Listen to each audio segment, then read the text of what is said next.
11 o'clock a.m., we're gonna begin this regular meeting of the Lake County Board of County Commissioners. To start off, could I please ask everyone in the room to turn off or at least silence their cell phones? And next, we will begin with the Pledge of Allegiance, followed by a moment of silence.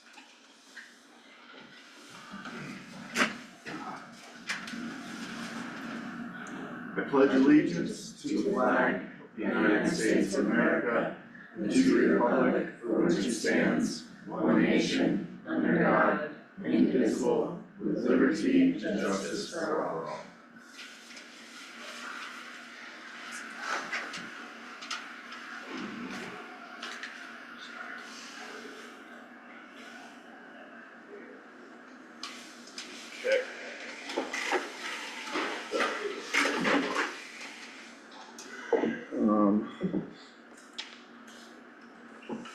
First off, let's approve the agenda.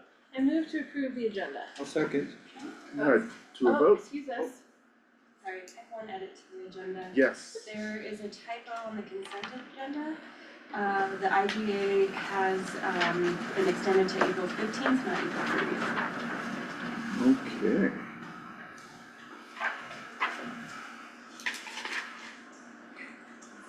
It says the 15th. It says the 15th, the I think- document says the 30th. Oh, okay. That was Okay. because I thought we'd said so we didn't have to amend it again in case there was a glitch, but I understand that it's set to be approved by both the BOCC and the city on the 15th. Yes. So Okay. that So was it's my a- understanding. It's a little bit of a typo. Okay, Okay. sorry, It just sorry says about that, extended that to was, April 14th, but the document says April 30th, so Yeah. that's the difference. Okay, so we're all good on that? Okay, then vote to approve the agenda. Aye. Aye? Aye. Aye? Lots of ayes, okay. That passes, so passes. Alright, now we are moving on to community information items from the commissioners. There's a lot of updates here.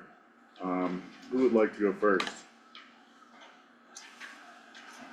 Okay, guess I will. Pull this up on my phone because it's easier to read than my handwriting. Do you want me to go first? Yeah, go on ahead. We have some big news from the mine. The operations of Climax Mine will be suspended indefinitely due to Colorado Parks and Wildlife's recent decision to designate the entire area as Sasquatch habitat. That's rough. Which would be awesome, but. The Colorado Department of Transportation regarding roundabout projects at Highway 24, Highway 91, as well as Highway 24 and Highway 82. Those projects will be altered due to negative response to the projects. CDOT will now be adding Dukes of Hazzard ramps to the entrances of these roundabouts for those who choose to avoid them. CDOT representatives say this will give those against the roundabouts the opportunity to rise above them.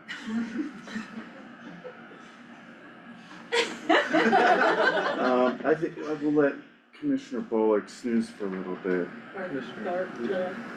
Commissioner Elsa, I'm sorry. Unless you wanna take a nap too, it's okay, I got this.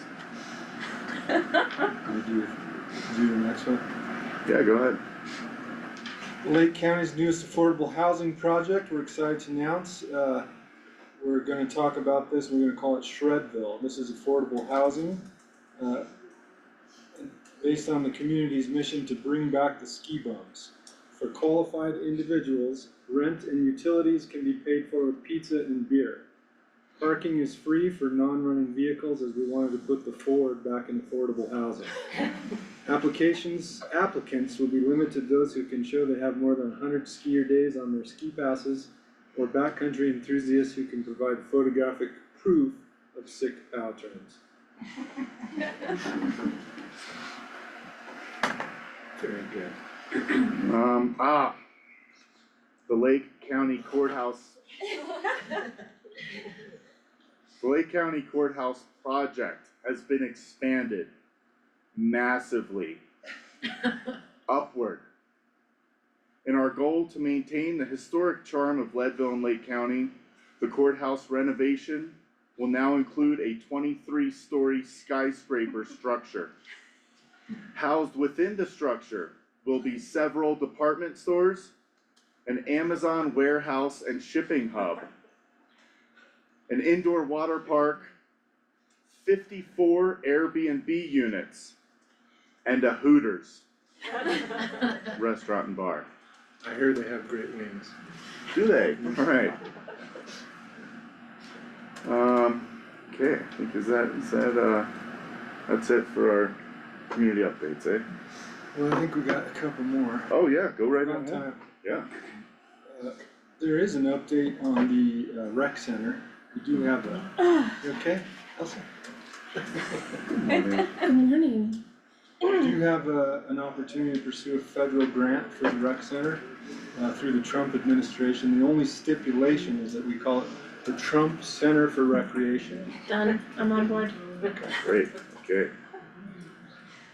I had a great conversation with the commissioners of Summit County yesterday. Yeah. They are completely in favor of merging the two counties.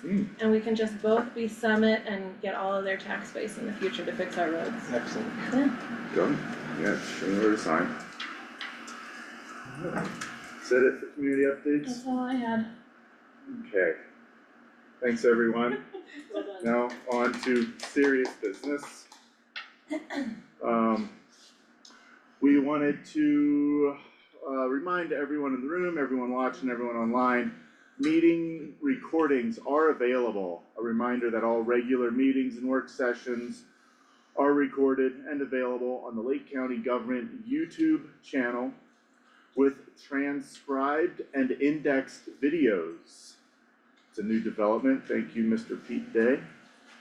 The recordings can be watched at a time that's best for you. Subscribe to stay informed on county decisions. Public comment.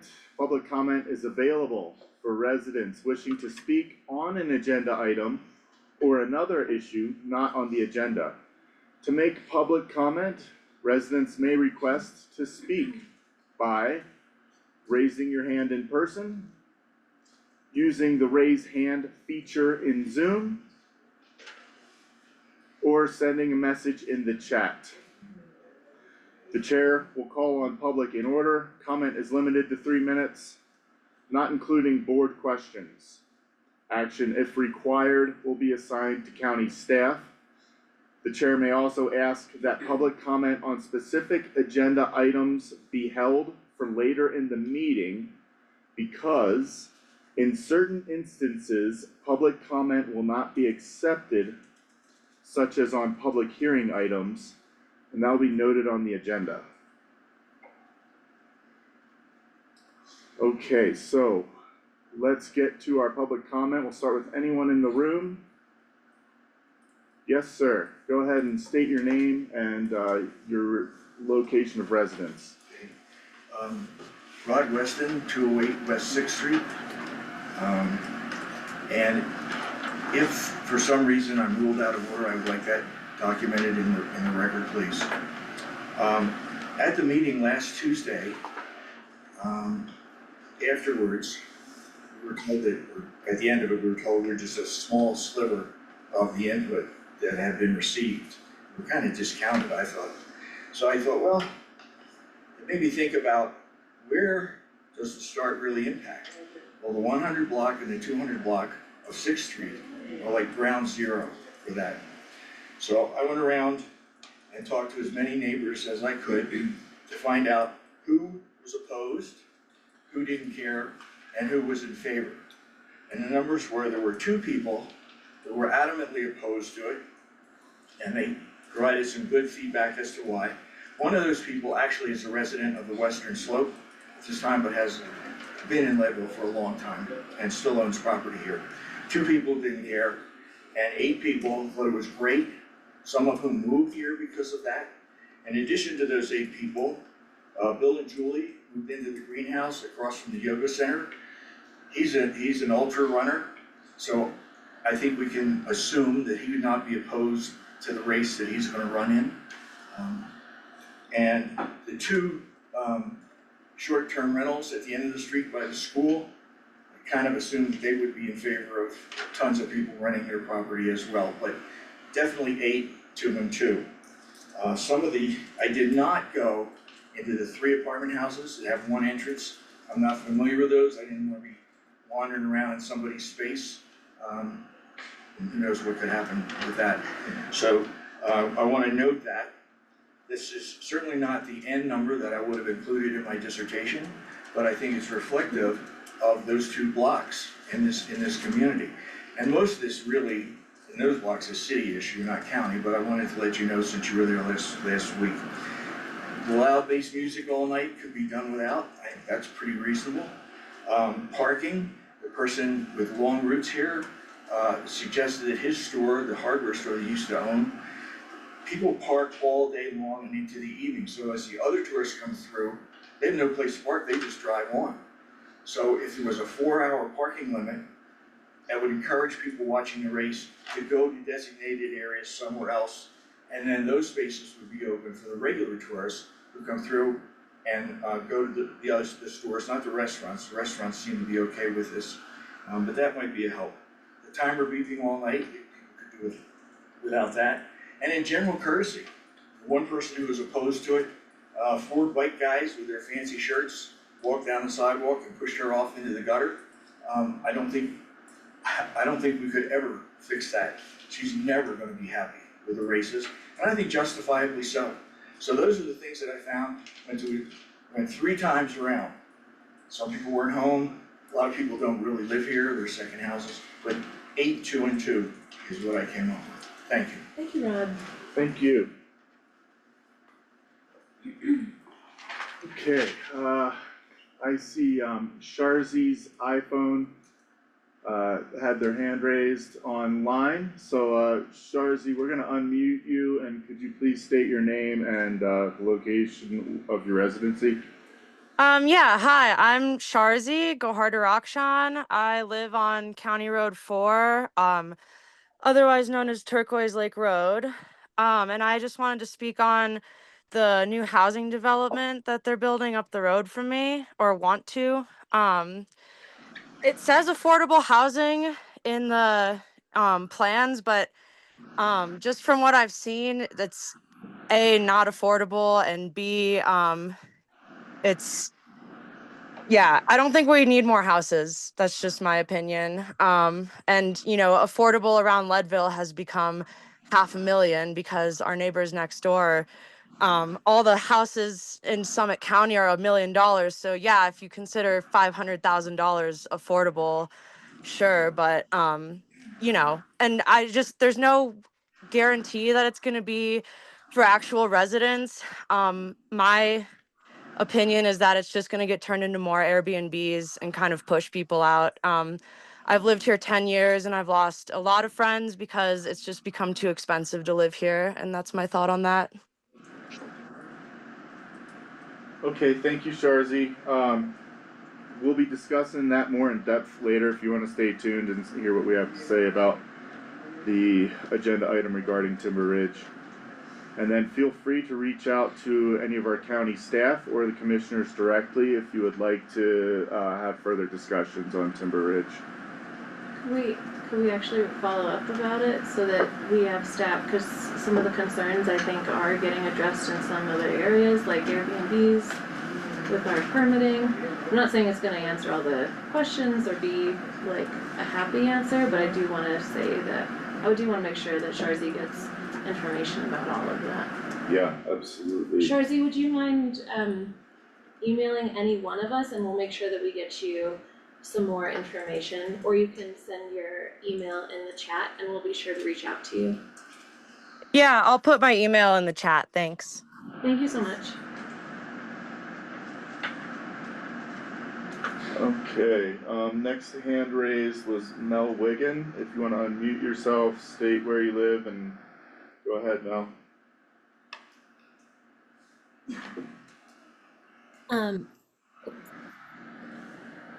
My name is Mel Wiggin. I live at 132 Mount Traver Drive. I just wanted to address the Oakwood home issue coming up on agenda number 6. A quick Google search affirms the fears that Leadville Lake County Housing Regional Authority's attorney Kendra Carberry had when she said, "I am super concerned with Oakwood." She continued to assert dealing with them on the Front Range has not been easy. So I just want to make sure that I'm protecting the authority.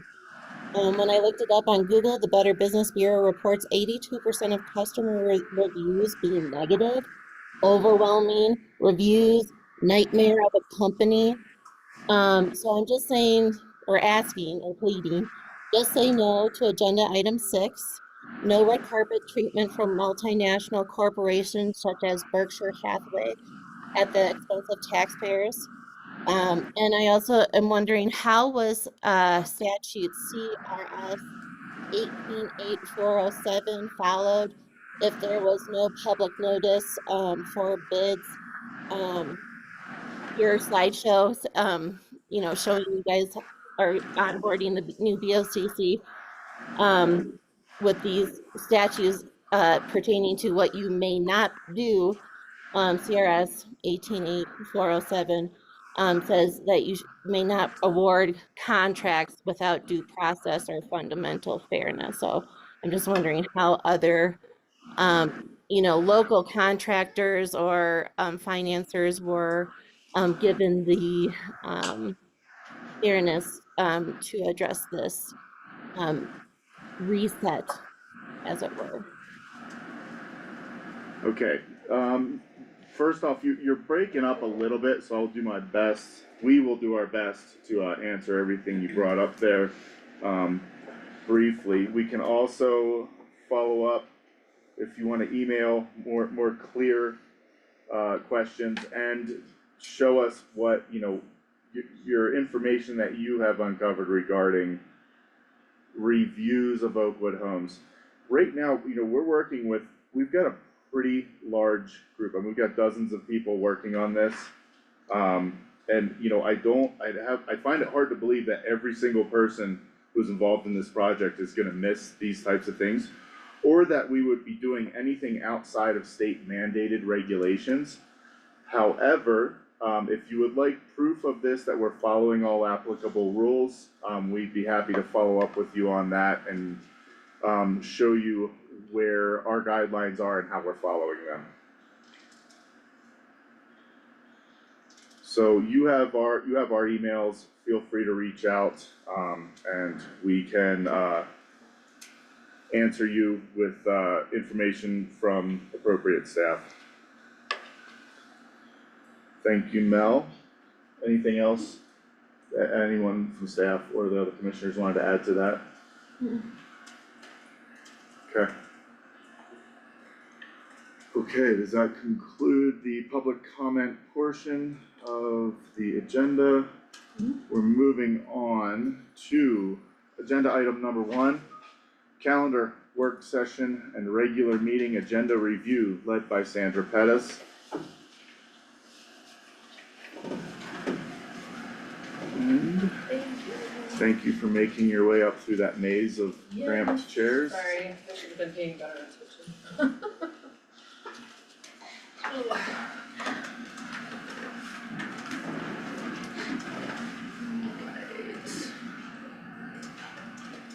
We'll pull up your calendars, we'll start there.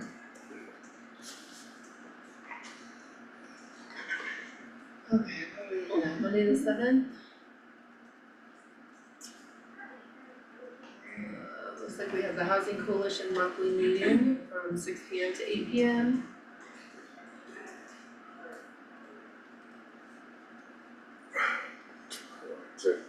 To follow up with him to, I'll see if someone knows how I can get hold of him. I have You got Rod's contact? Cool. Tuesday, April 8th, have the morning work session from 9 to noon. Your afternoon work session from 1 to 4. And Lake County Public Library Board of Trustees meeting from 6:30 to 8. And the Visit Leadville Twin Lakes Tourism Panel monthly meeting from 8:30 AM to 10:30 AM. I apologize, let me make sure I'm showing the screen.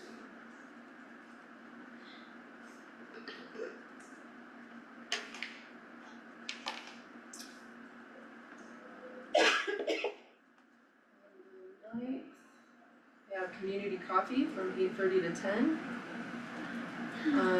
Your regularly ongoing 2025 legislation work session from 9:30 to 10.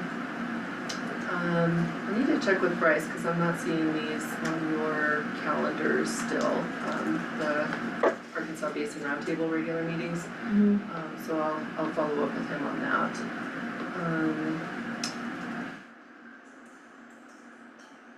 Work session from 10:30 to 12:30, and you also have Board of Health hearing from 1:30 to 2:30.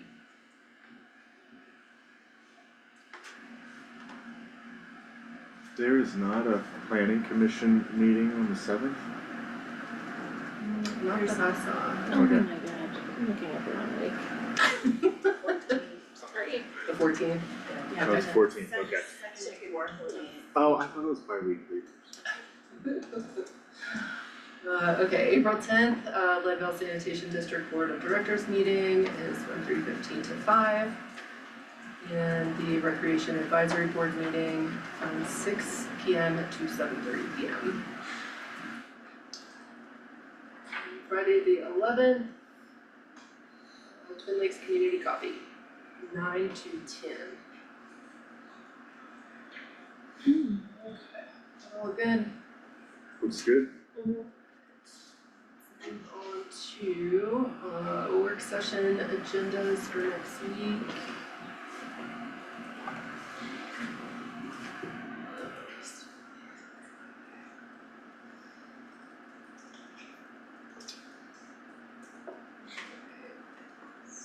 The 8th, 9 AM work session. We will have calendar review with me first. And then at 9:10 to noon will be Q1 budget presentation to include an overview of the 2024 budgeted amounts, year-end closeout, and all funds for 2024. Led by Candace, our finance director, and Liz S. Miller, operations director.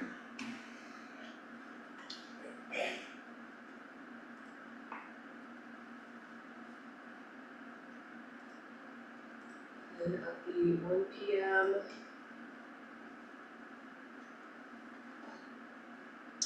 will be a review of the proposed Lake County finance policies, led by Candace, our finance director.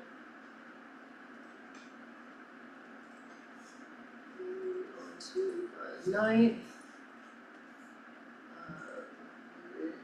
9:30 legislative work session.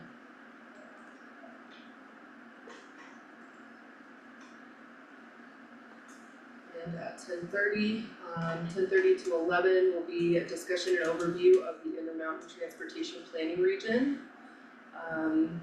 IMTPR, led by Dana Wood, the Northwest Colorado Council of Governments Mobility Director, Brian Patet, IMTPR Chair, and Mark Rogers from CDOT, Region 3. 11 to 11:30, there will be a discussion regarding a borough race monument, led by Lisa Sandoval, Hal and Harrison Walter, community members.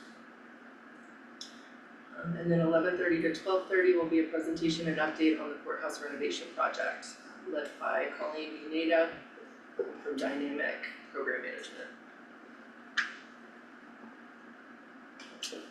Questions there? No, ma'am.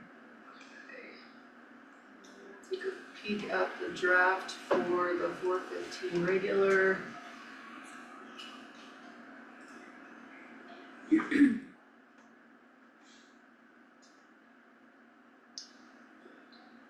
Calendar, work session, and regular meeting agenda review.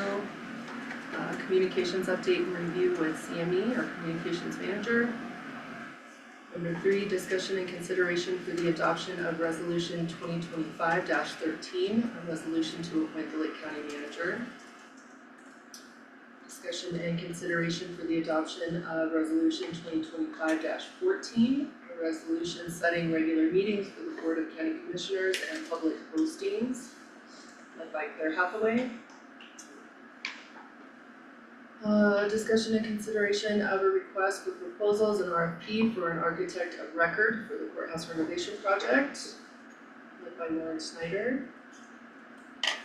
Discussion and consideration of an RFP for hangar development at the Leadville Lake County Airport, led by Josh Adamson and Adam Ducharme.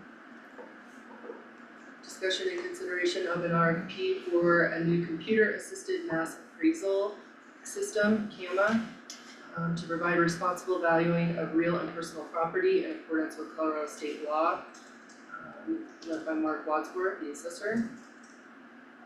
Discussion and consideration of an alternate protest and appeal procedure for the 2025 reassessment year, also led by Mark. Cool.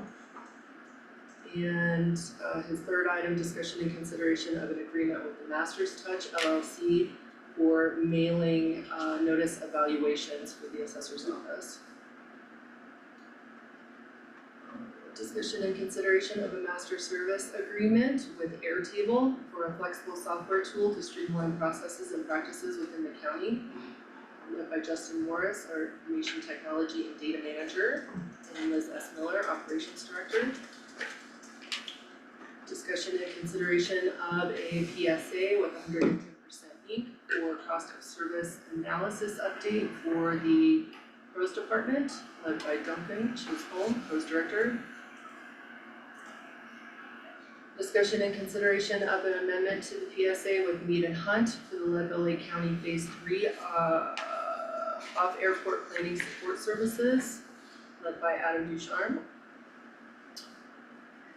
Another long one. Discussion and consideration of an MOU between Lake County Tourism Panel, Lake County Early Care and Education Fund, and Lake County Community Fund to allocate a percentage of the tourism panel's net revenue to the ECE fund. Can we pause for a second? Is this a moment where we can say, oh, can we take that off? Is that why we're going over? Yeah. Can we go up a little bit to the, I think it was number 11? That pros cost of service analysis, I don't think, that feels like a little cart before the horse. It'd be great if we could take that off, or like table it for a different. Just like this, I think it's too much for us to be getting into.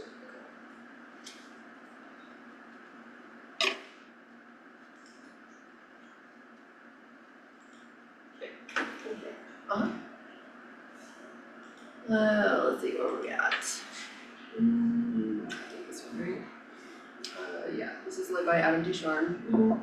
Discussion and consideration of an MOU between Lake County and Full Circle of Lake County, Inc. for vehicle ownership, maintenance, and insurance, led by Lauren Snyder. Discussion and consideration of an amendment to the IGA with the city of Leadville for the animal shelter. Wouldn't that be just a new IGA? Yeah, It's Not an for the amendment? new. not an amendment. You got this one. You got this. We believe in you. Discussion and consideration of a grant award for a Starlink and 12 months of Starlink roam service through the Department of Homeland Security for the Office of Emergency Management, led by Claire Hathaway. And we also have the county manager's monthly updates for April. The consent agenda will contain retail liquor license renewal for Fast Off, a tavern liquor license renewal for Ale Yak Limited, doing business as Ale Yak Food and Beer Garden, approval of the Lake County Board of County Commissioners position on 2025 legislation as discussed on April 2nd and April 9th, approval of the March Veterans Service Officer Report, approval of payroll from April 4th, approval of your accounts payable packets from March 24th to March 30th and March 31st to April 6th. And here is a list of the special meeting minutes that have been ready for your review, that are here as well. And that is it. Great. Packet for tonight. Good day. Thank you so much. You are welcome. Thank you.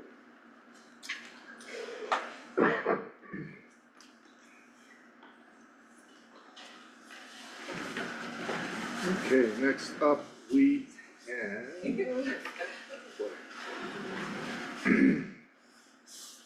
Agenda item number, Two. Communications review. my computer's so slow, sorry, okay. There we go. Communications update and review led by Sammy Trainer. Thank you, Sammy.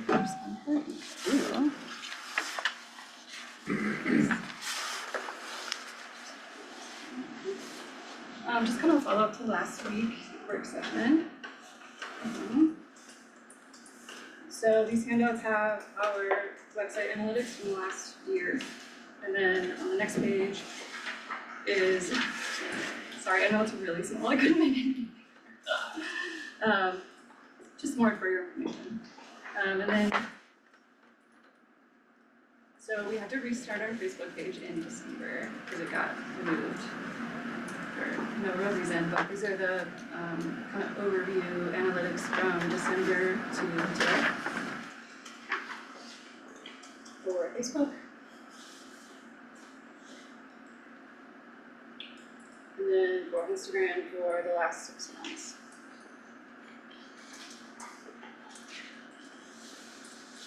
And then in the packet, the follow-up to the monthly themes that also went for our social media annual calendar.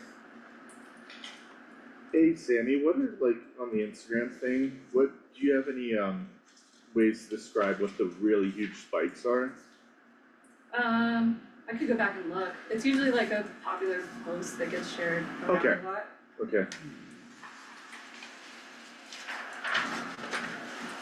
Cool, and then a few other things, so I sent you guys a bunch of invites this morning, sorry. Also, I that's okay. forgot a part in the first few here, so I might have sent it a bunch of times, but It's a due today. Every time it was like due today, due, I was like, no, it's not. no, the dates are on there. And then another exciting update, Angel, the community justice coordinator, translated like 6 or 7 important pages or page categories from our website, so he did into Spanish, and that should launch today. He did public safety, documents and identification, recreation and culture, immigration and legal services, public health, financial assistance services, and entrepreneurship and economic activities. So that'll launch today, and it'll be a big icon on the homepage, so. nice. And then that triangle sign that we were talking about out front, I think we might skip the agenda idea for now and do like a fire danger level explained to people, and then it'll link to the emergency alert sign up, and then it'll link to OEM keeps the day, I think it changes like maybe 1 or 2 times a month, the fire danger level, but they keep it updated on their website, so it'll link to that too. So people can see the daily level. Cool. Nice, that gets us ahead of the game on May's monthly theme. Yeah. That's all I have for you. Do you guys have any questions?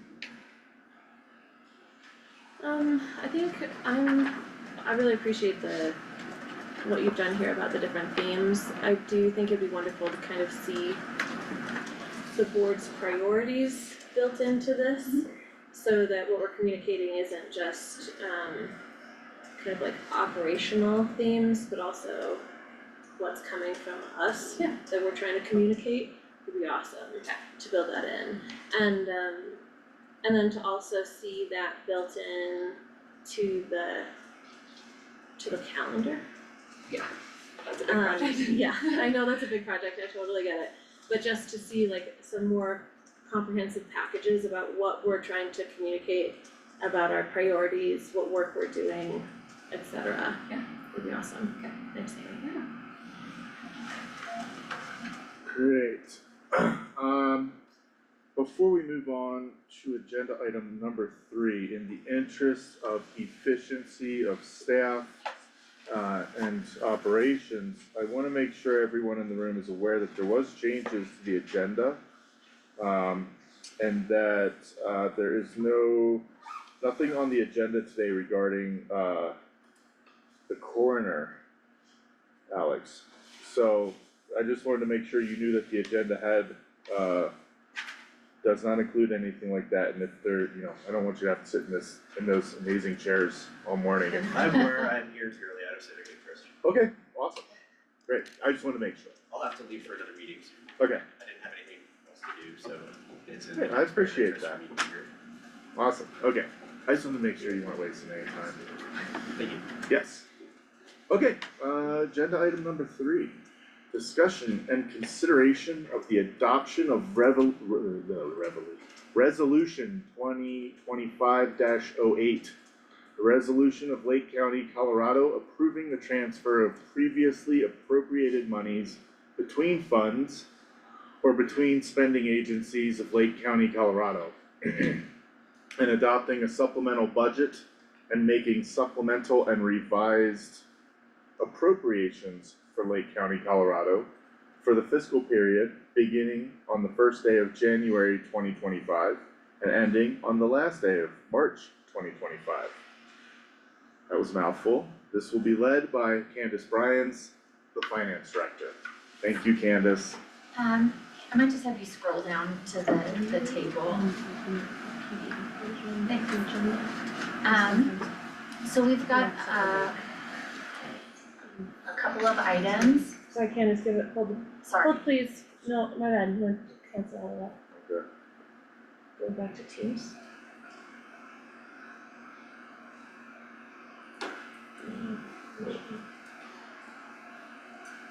I think my computer's editing things while I'm thinking I'm just looking at them, so we wanna make sure we're not shifting columns around and changing stuff while I'm just thinking that I'm looking. And go to the PDF version. Oh, I feel like that didn't even pop up before. Okay, thank you for the help, Commissioner Elsa. Okay, sorry for the interruption, Candace. It's okay.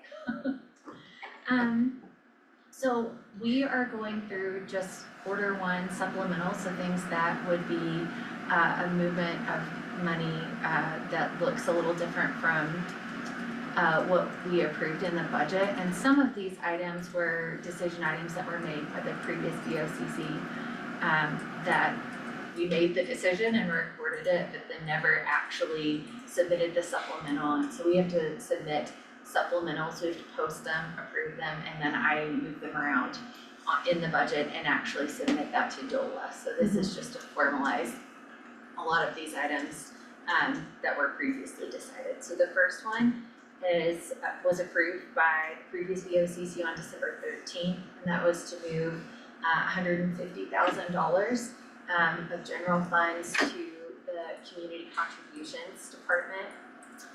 There were 2 new grants that were awarded to the Tourism and Economic group, and they were the first one was for $2580 and the second one was for $2,000, and those are matching grants, so we'd have to spend that much and we get the match back. So those are just moving dollars from general fund to fund that match to the grants fund, and we track things in the grants fund, better grants to help us with our reporting. Search and rescue. Can I just clarify? Yeah. On these 2 grants, they'll actually be paid out of lodging tax dollars. Yes. There's just not any money in that account right now because of how we get those dollars, so later on this year, you'll see another transfer from lodging tax dollars to pay back the general fund. Okay. Just making sure you know that. Thanks. And sometimes we do have to do that just so we don't run a negative fund balance, which I'm by state statute not allowed to do. Search and rescue, the annual budget, there was a little bit of confusion, I think, in the budget process, that this was something that our our sheriff, sets aside, and I think there was just a little miscommunication about who was handling the what in terms of budgeting. And the budget was finalized prior to my arriving, so we were operating a little short-staffed. But that is $40,790, and we are required to support the SAR through one of our IGAs. The fleet, that's $515,000 from the general fund to the capital acquisition fund to cover the fleet that was approved. And I know we're having a work session to see if we can make some changes to maximize the fleet that we're purchasing and maybe be a little more fiscally responsible as we continue to budget for that in the future. The refrigerator, the coroner's refrigerator went out, and we needed to plan for additional funds to cover that refrigerator that went out. So we had to move $9,440 from the general fund to support replacing that refrigerator. And then last but not least, the previous board agreed to purchase the Lake County School District two different areas, and we've lined those out here. And so that's $950,000 of general fund moved into the commissioner's department to cover that purchase.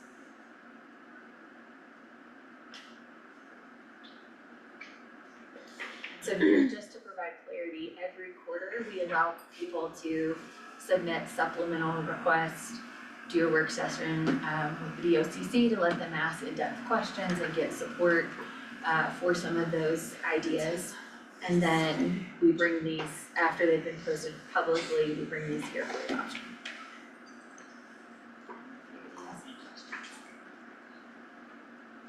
No. Thank you, Candace. Okay, I move to adopt resolution 2025-08. I will second the motion. Alright, to a vote? Aye. Aye. Alright. 2025-08 passes on unanimous vote.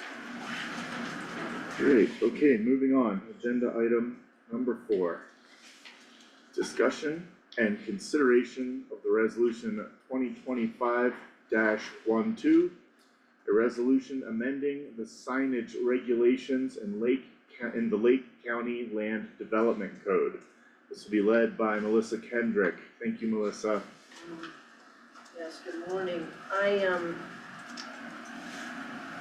think I'll just start because you all got to hear the public comment and had discussion about the signage regulations. Mhm. And the memo describes the public process we've been in for almost a year that brings us to today.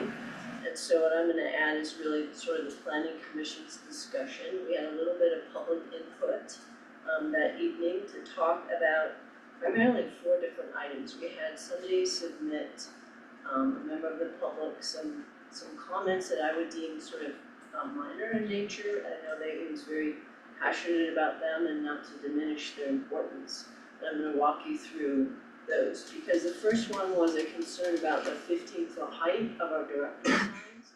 As you know, the new regulations, the maximum height is gonna be 8 feet for monument signs, so most signage we're gonna see is gonna be smaller going forward, except for our directory signs. And the planning commission talked about that and are comfortable with that 15-foot height. So the code before you today includes that height. Public signs were talked about, and essentially only somebody from the public, like local or state ranked entities or CDOT, for example, can put signage in the public right away. Otherwise, it's prohibited. So that's essentially what our regulations say, and what's really required of us. There was a concern about posters and handbills, things that you sort of, put on, there might be a garage sale or something on our street poles or fences and what have you, and we really don't want them there. And so the regulations prohibit that, And the term posters and handbills is not the important part of that, and our attorney was present to say that that doesn't affect it, and there was a desire to change that term, but the essential prohibition remains. So, and then finally, yard signs. Similarly, as you know, what we're worked on is making content neutral signage, which is what we're required to do by state law. And so yard signs are things that maybe in the past might be political signs or real estate signs or what have you, and we call them yard signs, and we are regulating those appropriately, and those are in the regulations. And so there's a clarification about that. So with that, the planning commission made a favorable recommendation to you to adopt the sign code as submitted to you today. And based on the resolution, that's also part of your packet. So I can answer any questions that you might have. I just wanna say I appreciate how much work you put into this sign code, and never in a million years did I think changing a sign code would take that much work, so thank you for all the work you put into that. You know, with respect to some of the comments made by members of the public, man, I really respect those folks who do show up and add thoughtful engagement. And you know, yeah, there was some confusing verbiage, but I think legally it gets the job done. And I think, you know, I'm okay with it as it sits. No questions. No questions? It's your turn. Okay. I move to approve resolution 2025-12, a resolution amending the signing regulations in the Lake County Land Development Code. Seconded. To a vote? Aye. Aye. Good job, Melissa. Thank you, Melissa. I'll clap with you. That was a lot. It was. Nothing real fun about code, but it's so important. Yeah, it is. Alright, moving on, agenda item number 5. Discussion and consideration of land use file 25-02. A rezone in the Timber Ranch subdivision located at 245 Evergreen Drive, Leadville, Colorado 80461. I'm guessing this will be led by, By Ann, who should be on here. oh, she's online, okay, by Ann Schneider, CPD Director. There she is.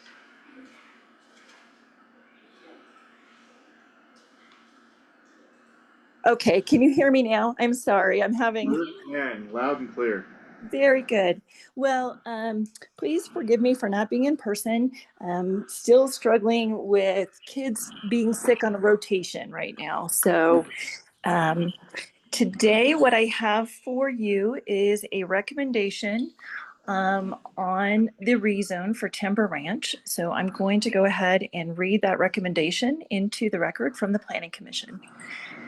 So at its March 24th, 2025 joint public hearing, the Lake County Planning Commission unanimously approved with 5 members in favor the following motion. The motion was made by Joey Edwards and seconded by David Jurich. They move to recommend approval of file 2502 Timber Ranch filing number 1, a re-subdivision of tract B of the Timber Ranch subdivision PUD rezoning to the Lake County Board of County Commissioners with the following conditions. Number 1, Community Planning and Development shall work with the developer/applicant to correct any minor edits to the zoning control document prior to the recording of the final plan. Number 2, all representations made in the application and in hearing shall be considered conditions of approval. And further found pursuant to the Lake County Development Code Section 3.13.3 approval criteria, the proposed rezoning is consistent with the Lake County Comprehensive Plan. So happy to answer any questions.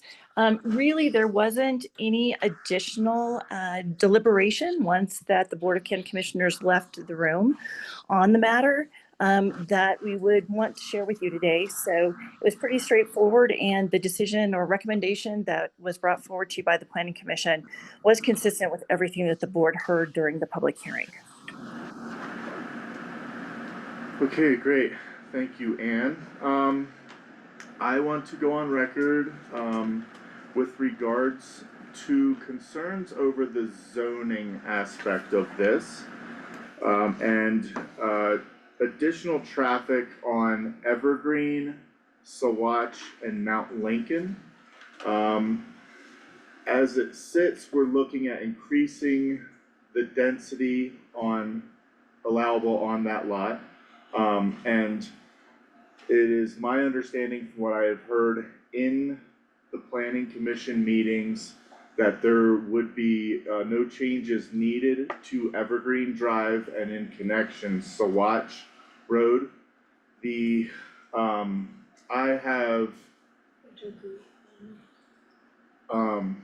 have done a little bit of research into this and looked at a couple things that I would just like to make aware to staff moving forward. I don't know if what I'm in the way of and what I'm not in the way of, but so basically for reference, we're kind of talking about adding higher density allowable with the zoning right here. Everything I've heard mentioned thus far regards traffic on County Road 4. What I have found is that every route planning application or everything that I've found shows that anyone coming from Mountain View, coming from Vale, coming from Copper, anything basically encompassing here, every route routes them the same direction, and my big concern with changing this zoning is this intersection right here. Mount Lincoln, anyone who's driven up it knows it's really rough. It's in bad shape. There's a lot of parking on the road, and this intersection right here is over 90 degrees. It's got really bad visibility. It's a bad intersection. I guess I'm just gonna cut the chase on that. We also have issues with the 90-degree turn here between Sawatch and Evergreen that I'm worried about. I have concerns with increasing density zoning wise and what happens with increased traffic on these, since every route finding app puts you through this same exact line. It does give alternates, but it always lists this one as the shortest. This 90-degree turn right there on Sawatch Drive and Evergreen has major inconsistencies. It's really off camber. It is not an enjoyable turn to take at any speed, but we know not everyone adheres to speed limits, so that's another concern. A third concern that I have is a lot of route finding apps, from Apple Maps to Google, also include an unauthorized road through the woods on private property labeled as trail road as an alternate route for certain modes of transportation. So allowing a higher density and more people, or more building in this specific area raises concerns for me about what happens here, what happens with trespassing through this chunk of woods, and whether that will be addressed moving forward, since it hasn't been addressed yet. And I think what was the SIA? Subdivision improvement agreement. Subdivision improvement agreements, I think, can address some of this, at that stage of things. I just wanted to make my objections known and clear to adding higher density and more people here as it stands, as it sits, with the information I've been presented thus far. That's Andy. Great, thank you for hearing me out on that.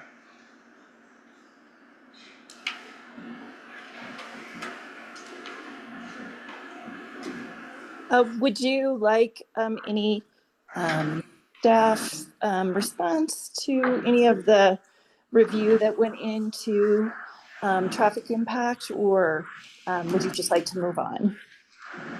I think we kind of already, I got to ask the questions, like, hey, does any of the traffic impact studies say there needs to be any changes? But I think right now we're just talking about the zoning aspect. with regards to the zoning, I have concerns about allowing higher density in that specific spot and how it will impact the traffic in those areas.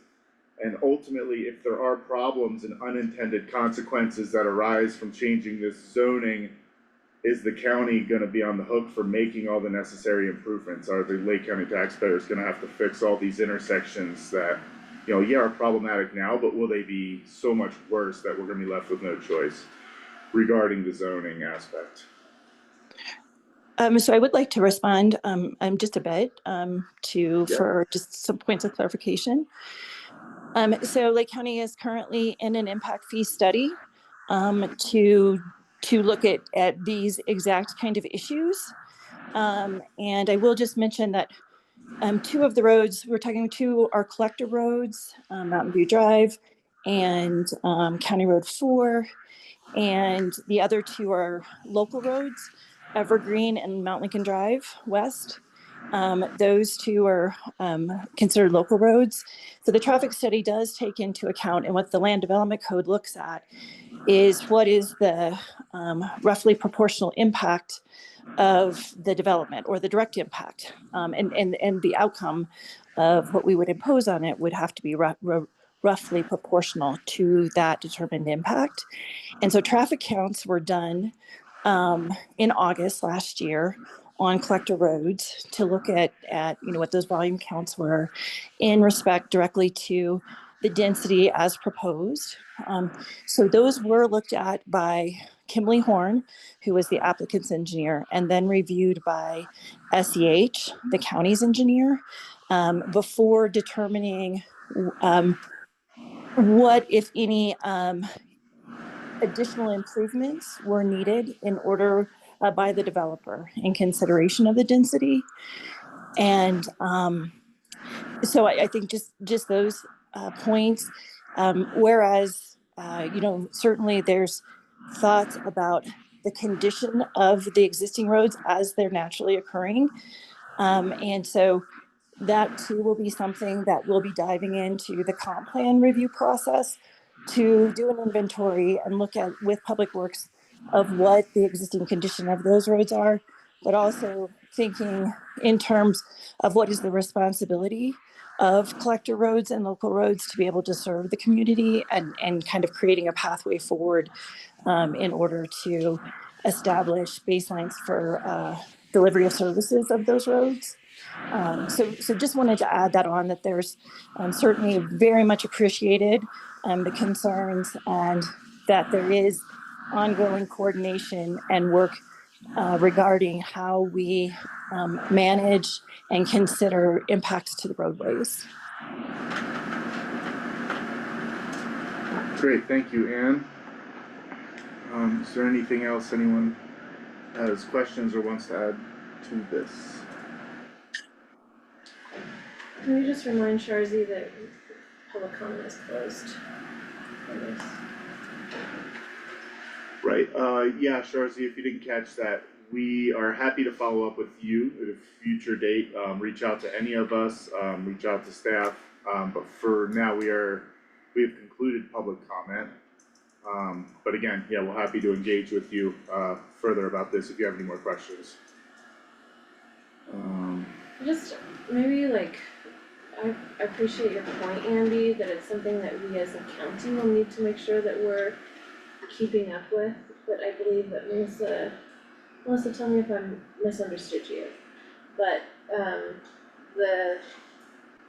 this one development, or this one proposed, zoning change does not trigger, for that development to be contributing to roadways, but it's more of a cumulative effect that we have to consider as a county for all of the developments that we're approving. Is that yes, these developments are being done by other people, but then ultimately we are responsible for all the infrastructure that goes there. And the hope is that as we're approving developments, we're increasing property taxes that will help pay for reinvestment in those areas. I don't know what the cost benefit analysis is there, But I do wanna honor that those will also be taxpayers who will be contributing to improving the surrounding neighborhoods to be able to manage that traffic. That is correct, Elsa, and a very good point. I know Michael's on the call also for a later item. I wonder if this is something that gets put into the pavement improvement plan. Yeah, for sure. Michael, can you talk at all about how you measure that? Would increased development, increased usage of the local roads impact the pavement improvement plan? Well, yeah, it would increase the use of all of the local roads. I do know that Mount Lincoln East, those the apartments, not a county road. I think it belongs to the apartments themselves. More than likely, unless somebody's going to Safeway or that part of Mountain View, they wouldn't normally drive that way. And if they are going to Mountain View and Safeway or that end of town, everybody would drive that way to the shortcut. Yeah.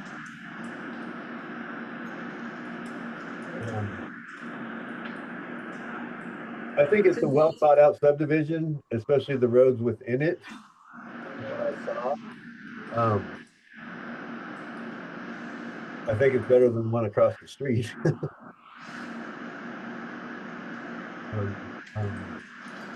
Evergreen Drive itself, because I think those intersections are pretty close, but we couldn't get those to change. And I've never liked the intersection at the Watch and Evergreen Drive because it's a 90-degree angle. And nobody has to stop, they just continue driving on it. And I wanna make clear that my concerns are not with the development itself, it is sticking with the agenda item, it's the rezoning right now to allow for higher density in that parcel and the increased traffic impacts. And I just wanted to be sure that we were considering what happens if we put a bunch of extra traffic on those roads as they sit, and that we are looking ahead and preparing and planning for possible unintended consequences of what happens if we do increase traffic on these roads. That this rezoning is kind of, a step further in that direction. Totally agree, Andy. I really appreciate the forward thinking of it. And when I think of zoning, no matter, currently in the master plan, that area is zoned for urban residential. And if we're increasing, so the plan is to allow development there already. If this is asking us to increase the density, in my mind, a denser lot would generate more money than a wider lot. So to say like, yes, we will allow for higher density, that feels to me that we would also be saying, yes, we will be allowing more tax revenue per lot, honestly, than we would have otherwise if we were sticking with the current zoning. So to be able to make those improvements, which are already kind of planned for that area, it almost seems like it'd be even more prudent to allow higher density, because those things will need to be improved, period. So we might get more money to do that work as opposed to leaving it in the current zoning that it's at now. Thank you, Elsa. I would just piggyback on that with the finding associated with rezoning is consistency with the comp plan. And the comp plan directly, aligns with the goals. This proposal of the rezoning would align with the goals that I stated in the statement of motion. But the plan overall suggests this is where you locate your densities on the periphery, where there is an extension of centralized utilities as far as water and sanitation. And so it is directly compliant or consistent with where the comp plan talks about future land use and where we would, where these kind of densities would be appropriate.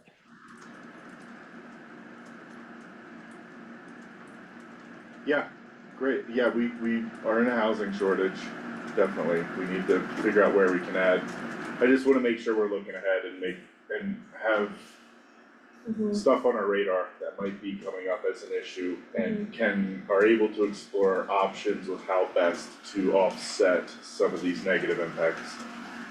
Well, let's chat with Michael Irwin about getting the paving plan updated potentially too. Cause even if this weren't included, the traffic that is going over to that area with the current developments, it would be worth getting this on the schedule. Yeah, I mean, in a perfect world, we could get it all fixed. I think as it sits right now, it's a pretty bad situation. My concern is making it making it worse. Yeah. So, and how can we approach these projects in a way that, helps offset maybe some of the county's costs with fixing these things. Yeah. But I just wanted to put it on the radar, get my points out there on this. Absolutely. And that's a fantastic lead in to all of the work around the comprehensive planning that we will be doing this year. So, great thoughts, Commissioner Lee, and they will, really well serve and are timely as we are looking at the comprehensive plan update. Great, thank you, Ann. I would like to acknowledge Andy's well thought out comments and Elsa's comments as well, and call for a motion or make a motion to approve land use file 25-02 to rezone the Timber Ranch subdivision located at 245 Evergreen Drive. Seconded. To a vote? Aye. Aye. Thank you. Thank you, Ann.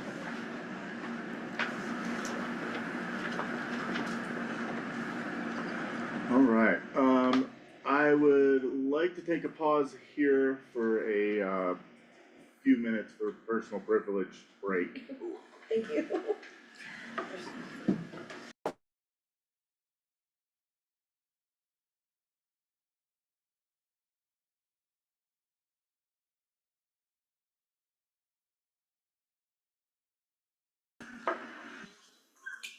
Okay, after a personal privilege break, we are going to resume this regular meeting of the Lake County Board of County Commissioners.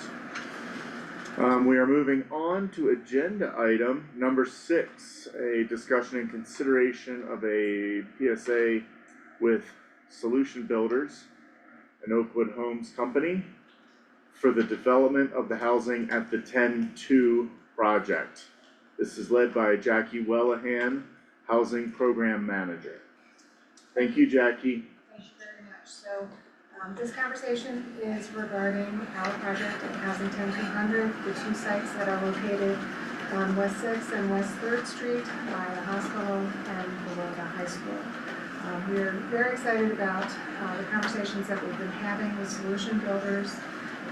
Their approach to our project has been really very, I say it every time we talk about it, solution driven. They, instead of proposing building their own homes, they are thinking outside of the box and want to continue on with the work that was done by the previous developer and purchase the homes directly from Montebella, their competitor, which I think is an exciting opportunity for us because the prior commissioners really liked the Montebella homes. And from the staff standpoint, we really like the structure that Oakwood could bring and the capacity that Oakwood could bring to the project. So I feel like this is a wonderful opportunity for us to get the best of both organizations. And so today's discussion is to ask if you would consent to the professional services agreement for the pre-development phase so that they can finish getting finalized pricing for foundations to move this project forward. Great, thanks for that. I just wanna make a quick point about, a lot of the feedback, some of the feedback, that we've gotten on this, where it seems like some people keep looking very far up the chain on this. As far as, I keep hearing, the companies that Oakwood and Solution Builders falls under. Solution is under the umbrella of Oakwood Homes, as are many other builders.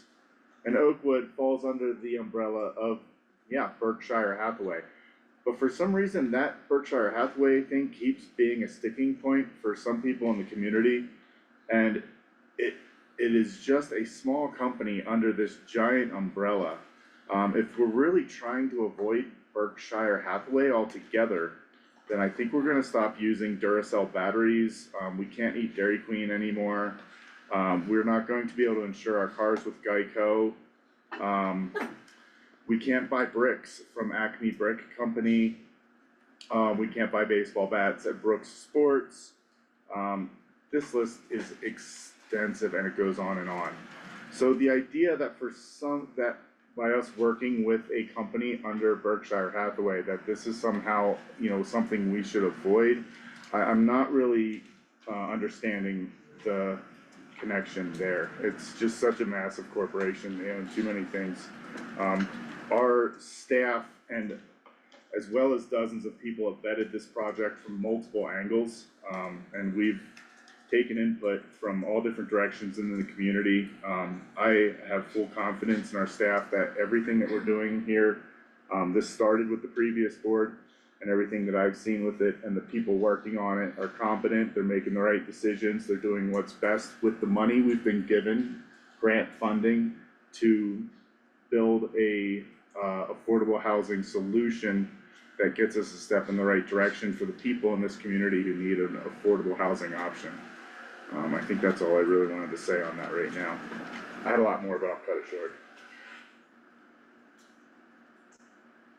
Couldn't agree more, Andy. Could not agree more.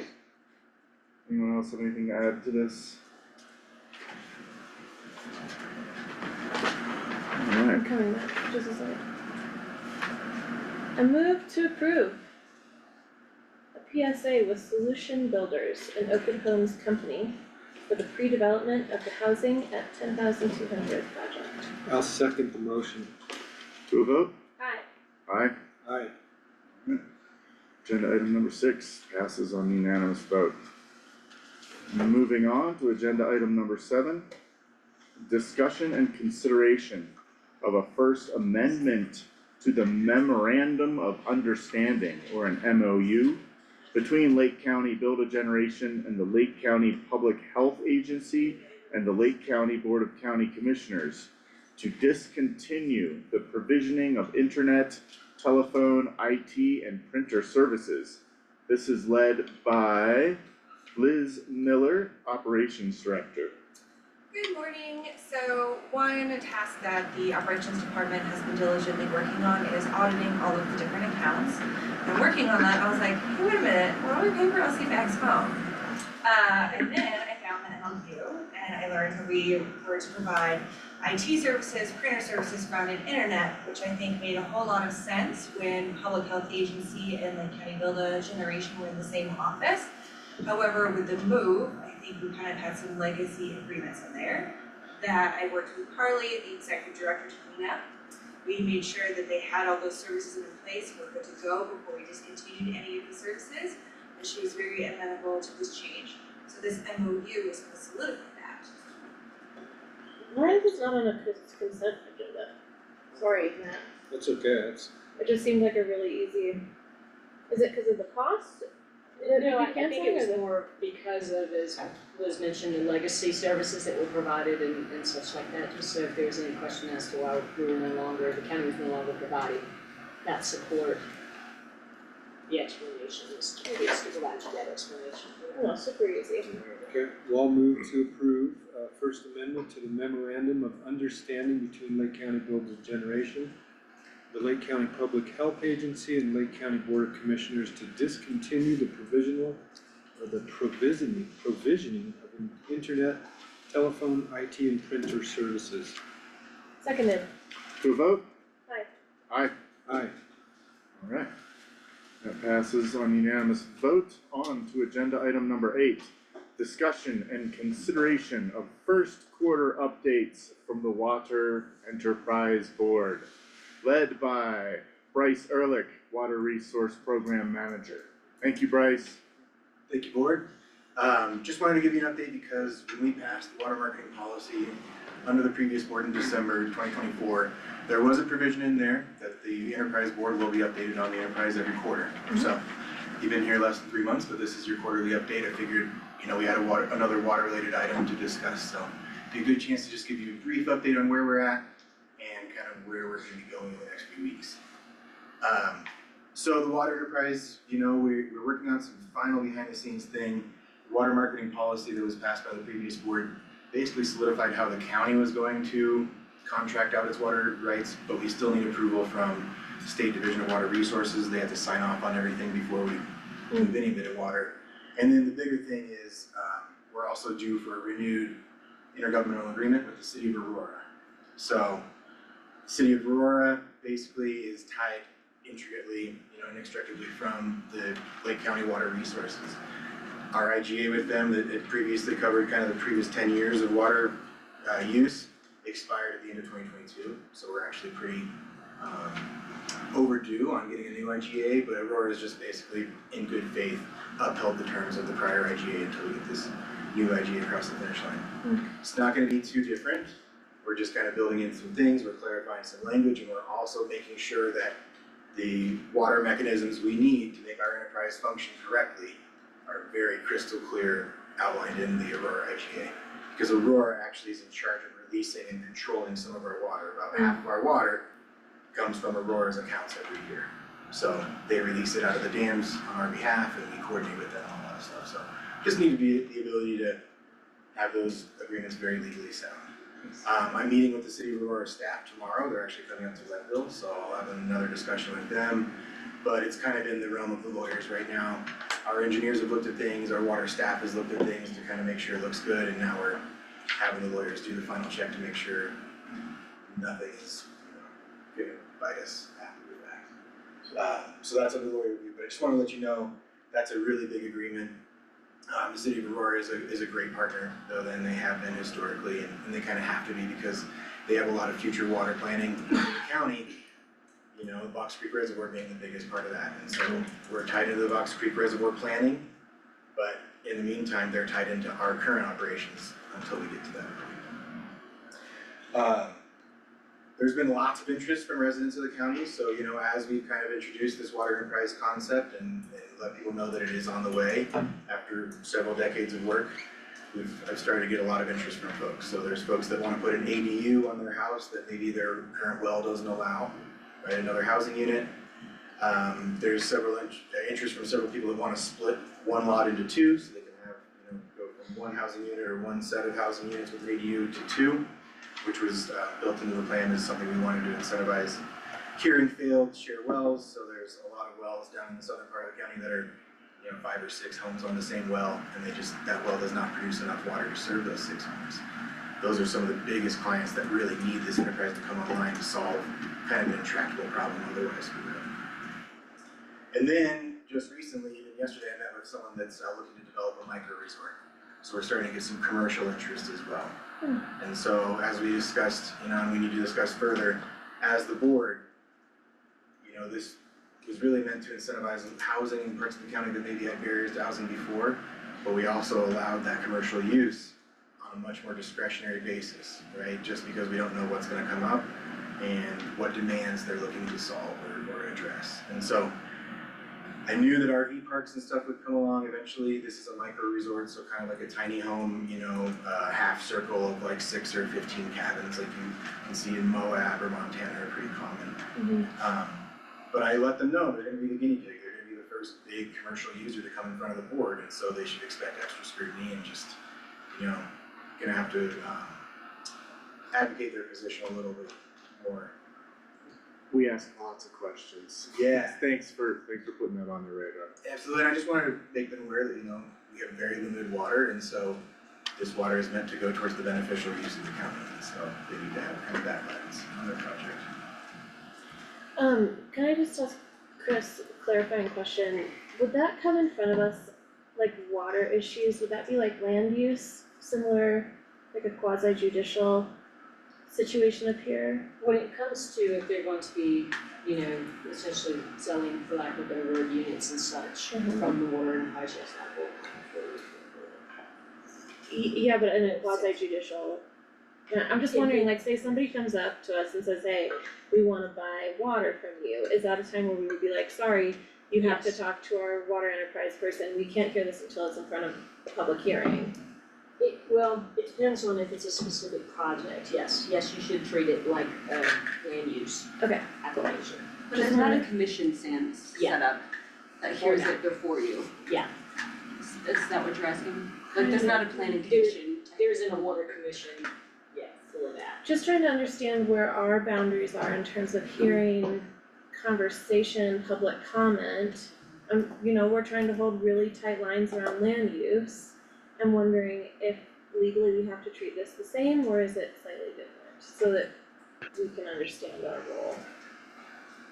Yeah, and that's why I'm saying my suggestion is to treat it as if it's a land use Land application. Okay, Especially since, as Lauren pointed, there isn't an intermediary. There's not another one. And as with those type of matters, I always suggest if somebody comes and says, hey, I want to talk to you, ask them if they talk to staff first. Yeah. So that they have the opportunity to get the information they need from the staff, and then can ask questions of the staff that then can be explored.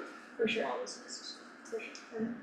Will we have to, if somebody has come to talk to us about water use, will that be something we have to, or emails us, will we have to disclose that as ex officio?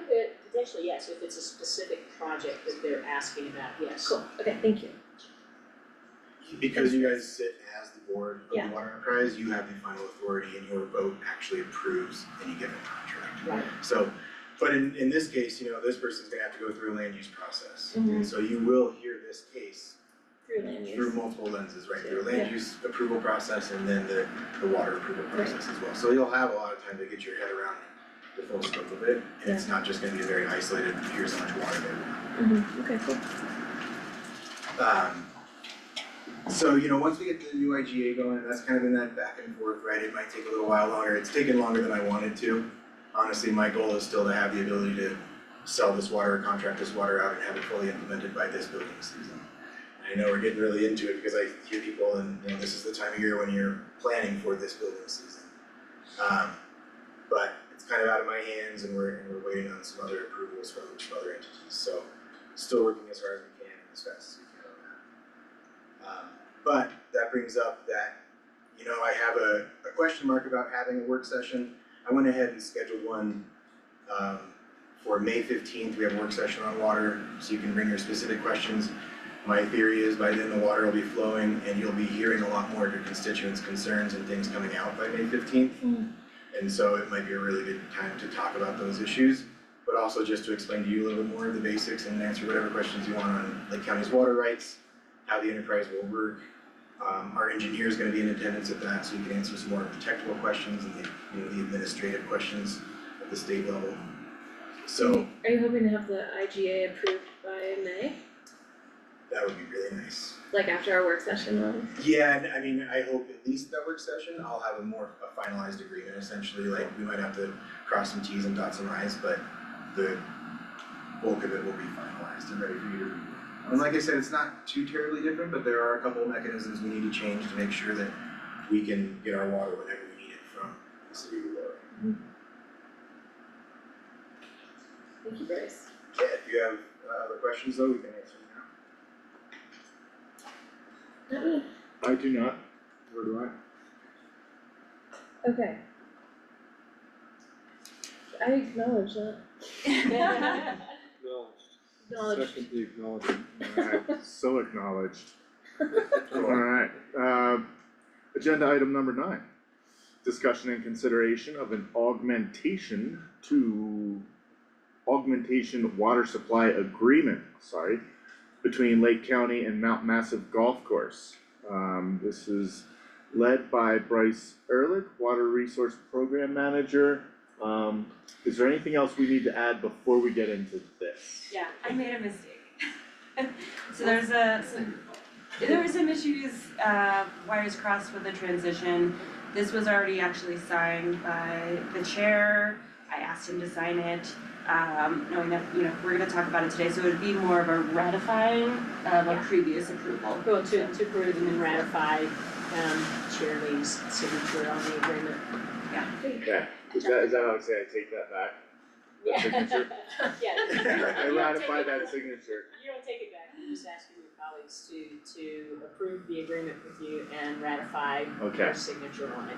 So the ink is already dry, but I'll erase it if you guys want me to. Yeah. Yeah, and that was my fault, so I apologize. Hey, this stuff is mega complex. Occasionally, we're gonna make missteps, and that's okay. Thank you for owning that, and, next time we'll wait before I start scribbling on stuff. Okay. So go ahead, take it away, Bryce. Great, yeah, just a little context on this, Mount Massive Golf Course is county-owned land. They had historically used county-owned water rights to irrigate, but it's run by a separate nonprofit. Before the enterprise was up and running, we had these water rights that we really didn't have a good beneficial use for, and so it made a lot of sense to just give as much to the golf course as they needed at a, nominal rate, basically. The county was basically subsidizing Mount Massive Golf Course's water use. Now that the enterprise is going, we're allocating our water much more carefully, and we have a ton of other uses available. We have to be a little bit more careful about what water we give to Mount Massive and the availability of it, and also the pricing. We just can't subsidize it anymore.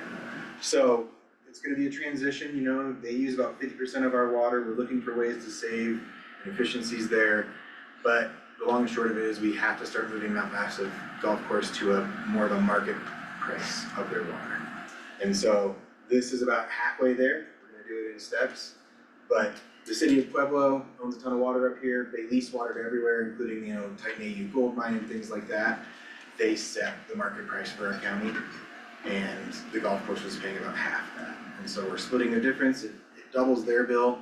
It's still very reasonable for them. I think they can cover their entire increase in the water bill with less than $1 increase on their green fees. And it's also just incentivizing them to be more efficient with their water rather than just use it because they'll lose it. That's gonna be a discussion that we'll continue to have for several years, and especially if we have a drought year that comes along and the amount of water that Mount Massive Golf Course has leased isn't even yielded from the land. I think that's gonna be a tough discussion that year, but we're moving towards making them a regular customer that's paying a market rate like everyone else in the county. And they've taken that well. They understand that water is a very precious resource. Awesome. So they're using half of our water? Correct. Parkville Water's offered them water, is that correct, or am I misunderstanding that? Yeah, and that's something we're gonna bring up at the work session, but I'm happy to talk about it a little bit more, is that in the 1980s, Lake County paid for Parkville to acquire a water right down in Empire Gulch. And they actually dried up a bit of Empire Gulch right there before Hayden Reservoir. And that dry up is technically allowing them to irrigate the same amount of land at the golf course. So Parkville has the water decree to irrigate about half the golf course land. And that would free up half of our water that we use from that. It'd be huge, right? But there's a couple things that need to happen first before they can actually actualize that water court decree. And so I was talking to Greg Teeter yesterday. It's basically, we can maybe solve it this fall when there's low flows. If we contribute the in-kind public works equipment in time to install a measuring device on Empire Creek, that then the state can verify that they get the right data from, that's all we need to do. It's less than $30,000 in work, and if we can contribute in kind, Parkville already has the flume, they already have the telemetry, they already have the decree. And so that would be kind of a simple, or not a simple, but a quick fix to then allow Parkville water to be used at the golf course and free up more of our water for Oh, yeah. for sure. Cool. Yeah, so that's something I wanted to talk to you about at the work session, it'd be a supplemental budget ask. And I just wanted to double check with Greg yesterday too, that we were good to continue to pursue that. Yeah, it sounds like, I'm sorry. oh no, I was gonna say sorry first. It sounds like, we could just crunch some numbers about whether that in-kind contribution to put that infrastructure in place, the measuring station, and what, how long that would take to recoup those costs via the water we get back and what market rate on those is. Mhm. As long as we're making sound financial decisions there, that sounds like a great work session. Yeah, and if you figure if we clear up water that's being leased for $850 an acre foot to the golf course, and we make that permanently available for contracting, then we charge $9,000 times 10 for that same acre foot. So yeah, the economic and the revenue potential is hugely different. Those numbers don't need much crunching. Yeah, right. But yeah, that's something I'm really excited about, but it would have to be addressed in like October before the snow, but when the river flows are really low. Yeah, I guess we'd wanna have everything ready to go before that, like all the. And there's one other, my engineer has to verify with the state that we can use the existing irrigation solution we have for the Delap ditch, because the Delap ditch doesn't hold water. Mhm. So we do a paper exchange where we take water out of a well and say it came out of the Delap ditch. We're just making sure that we can do that for this same water right, because the water right is attached to the Delap ditch as well, the Parkville. Right, so if the Delap ditch is required to be functioning for that water to get delivered, then we can't do that until we fix the Delap ditch. You know these things by heart, but where's the Delap ditch? The Delap ditch comes off of the main stem of the Arkansas, right above the campground, Sugarloaf Campground. Oh. And it kind of parallels the river, goes through the campground, and then eventually doglegs and used to end at the Colorado Outward Bound Ranch, but now ends right there at the golf course. Okay, and is it literally a ditch or is it a? Yeah, it's a ditch, it's probably this wide by 3 foot deep. Oh, wow. There's just entire sections of it that are above grade now that would need to be regraded. Okay. There's sections in the campground that are missing, so the campground floods if you run water. I heard they ran water 10, 15 years ago the last time it flooded the campground, which is why they cut it off. But my engineering study on the feasibility and like what work it would take to rehabilitate that ditch is due back this spring. And that was a grant funded project by the state. So we should know a lot more. The survey alone was $40,000 because it, they had to make sure all those trees out there, just the obstacles to doing it, but also because it's so technical and it has to convey water at the correct rate, it just needs to be really well studied. We appreciate your work. Nothing with water seems easy, and it's all incredibly complicated, and there's so many different components involved with every step of it, so thanks for your hard work. Absolutely. I'll save my questions for a work session, but I'm curious about, if we're selling water, how much water does that ranch out there own? Apparently it's quite a bit of water, right? And is I there, would love to talk to you more about that. is there any world where we could make money on those water rights with a giant purchase? I mean, I've been working on that and doing due diligence on that property for a while because in my opinion, it's one of the last water rights in this county that can be used, and it's, the price is high, right? And that's why it hasn't sold, because the price is high. But eventually, the water will be worth enough that it will justify that price. Yeah. And eventually, I think this year in particular, I'm very concerned because we're starting to see a big divergence between snowpack in the upper part of the basin versus the lower part. Yeah. Lower Arkansas is at 7% of snowpack or less. We're at almost 100 up here. And so these upper headwaters water rights will continue to be even more valuable than even other Arkansas water rights further down the river. Because we can actually physically yield that water right here. Right, and don't upstream water rights always take precedence, or is it, that's age, right? It's age, Okay. yeah. But what it means is that it's easier we won't have to do as much paper exchanging, right? You have all these old water rights on the eastern plains that they have to do a ton of paper exchange to actually yield the water where the water comes from up here. And like, by paper exchange mean like it's not as contested or not as like. No, the exchanges are a water mechanism that would be like a half-day discussion because it's the most complicated engineering concept. It didn't exist before the 1969 water rights revision. Yeah. So it's basically like Pueblo doesn't own its water on Mount Elbert, right? They're exchanging that water from other ranches they own in the other part of the valley.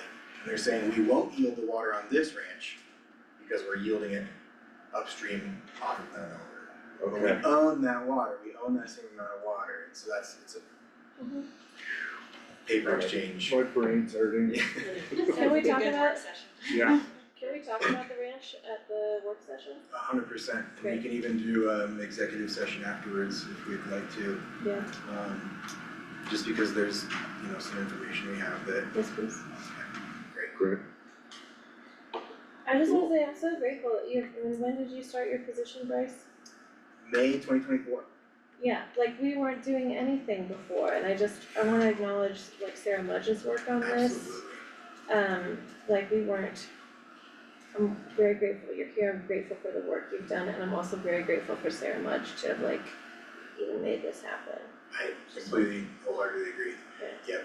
I was just telling Ben Cairns at CMC the other week, I said, until Sarah came along, I felt like there wasn't really a focus on protecting our water. It was more used as a transactional exchange.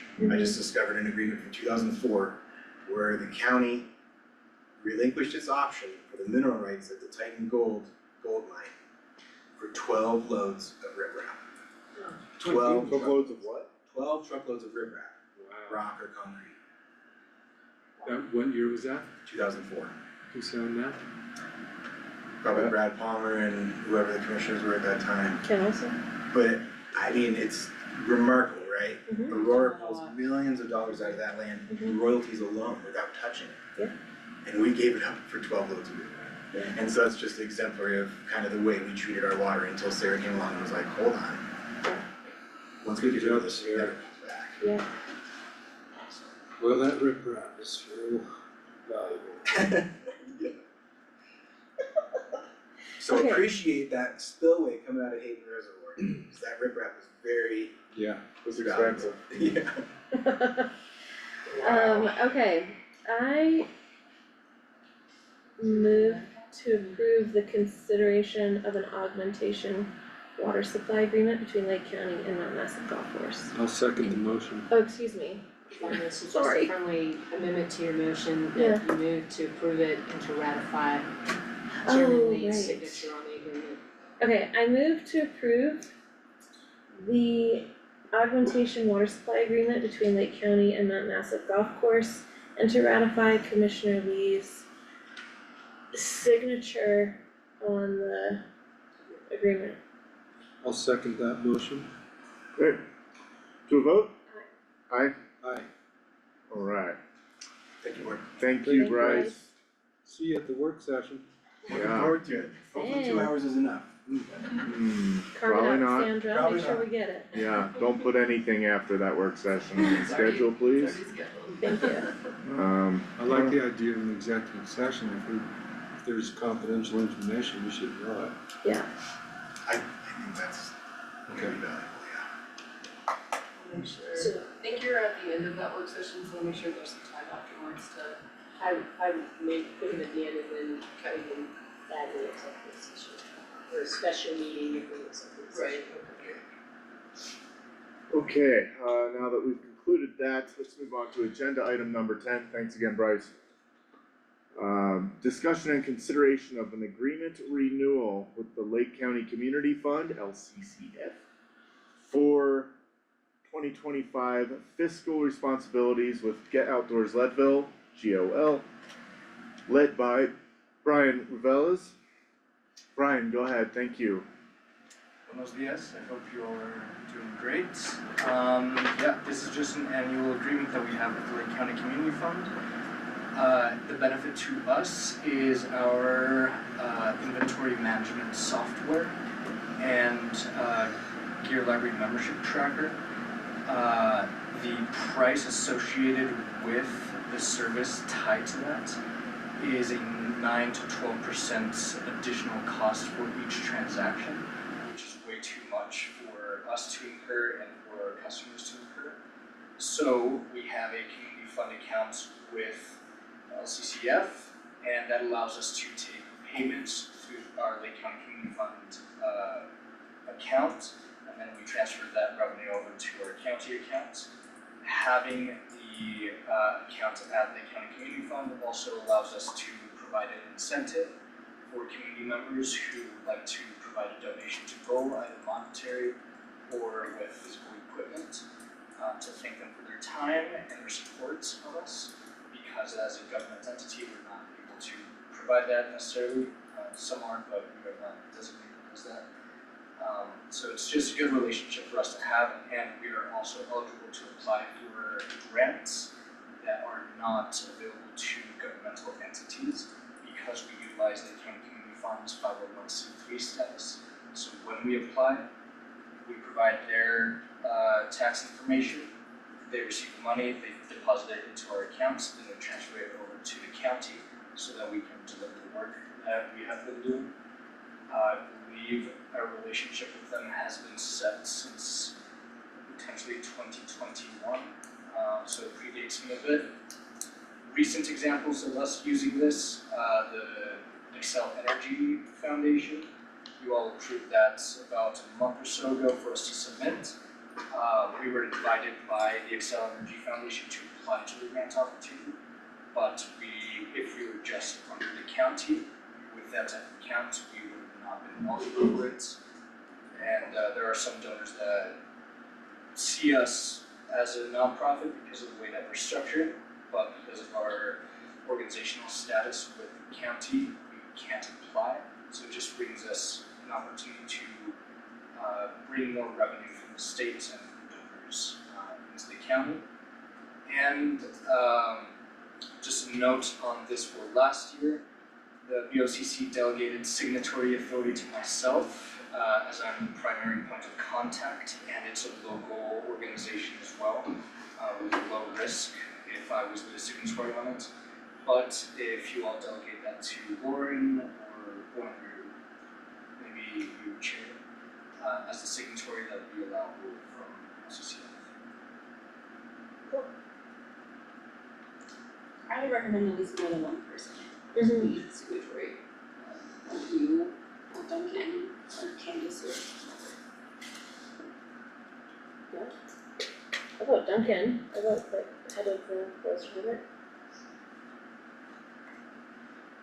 So then going forward, based off of that comment, more than one signatory or just one signatory? Let's do two. Who else would you all I want? think Andy should Chair? add to his hour of signatures every week. Perfect. All for that. Alright, That way we given have a little bit of oversight with the commissioners. we would just have to go back to LCCF and ask them to provide an additional line for signing, So as the current agreement only has space for one. That's not a huge issue. John's in town. He's checked. So if you like, you can move forward with approving pending that situation. Right, so we will look for the motion to approve the agreement for the renewal with Lake County Community Fund for 2025 fiscal sponsorship with Get Outdoors Leadville, with the condition that we add the chair of the board as a signatory alongside Duncan Chisholm. So moved. seconded. Alright, to a vote? Aye? Aye. Alright. Thank you, Brian. Thank you, Brian. Okay, moving on, discussion and consideration, agenda item number 11, discussion and consideration of an intergovernmental agreement with the Intermountain Transportation Planning Region, IMTPR, I don't know if that's got a fancy word for it, but for a regional planning commission for, transportation planning. That was a mouthful, sorry. This will be led by Michael Irwin, Public Works Director. Go ahead, Michael. Good afternoon. So yeah, Lake County is already a member of the IMTPR, which is the Intermountain Transportation, whatever region. They are set up by CDOT. We have several of them across the state, and this is actually a new one that we need to get set up because they split out most of the western region from the IMTPR before. So now this is just Pitkin County, Eagle County, Lake County, and Summit County, and all of the cities and towns within that district. So we have a better chance of getting more CDOT funds and grants and everything through this IMTPR. And this is just an IGA so to make us part of that regional transportation district. So Great, yeah, I had questions this morning that, interim county manager Lawrence Snyder was able to answer for me, that this is not affected by state budget cuts to transportation funding. So this all sounds good to me. no, another thing on that, you know, we've already seen some funds from that for the planning that we're already doing on the entrances to town and the transit stuff that we've been working on over the last year. Sweet, so we're already seeing the results, that's good to know. Cool, any other board members have any other questions? No, Any thank you, comments? Michael. Thank you. Thank you, Mike. Okay. I move to consider an IGA with the Intermountain Transportation Planning Region, IMTPR, for Regional Planning Commission for Transportation Planning. I'll second the motion. To a vote? Aye. Aye. Aye. Alright. The IGA with the IMTPR. Yeah. That's good. Okay, thanks, Mike, we appreciate you, man.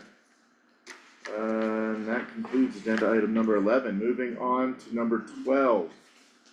This is a discussion and consideration of a grant award for the sheriff's office in the amount of $124,297 to fund the cost of an additional patrol deputy.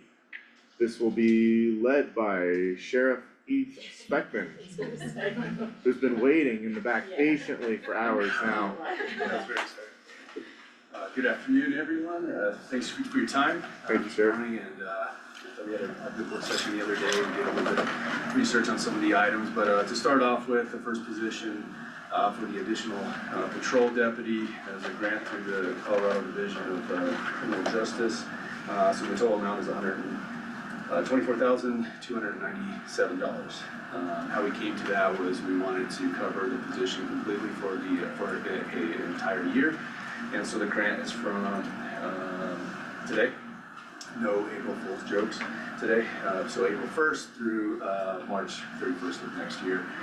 And so the amount covers salary and equipment for that position. And so what we're doing here is, as mentioned last time, is this is exposing us to a growth that we were planning on achieving in 2026. And this establishes funding for that as a nice starter program.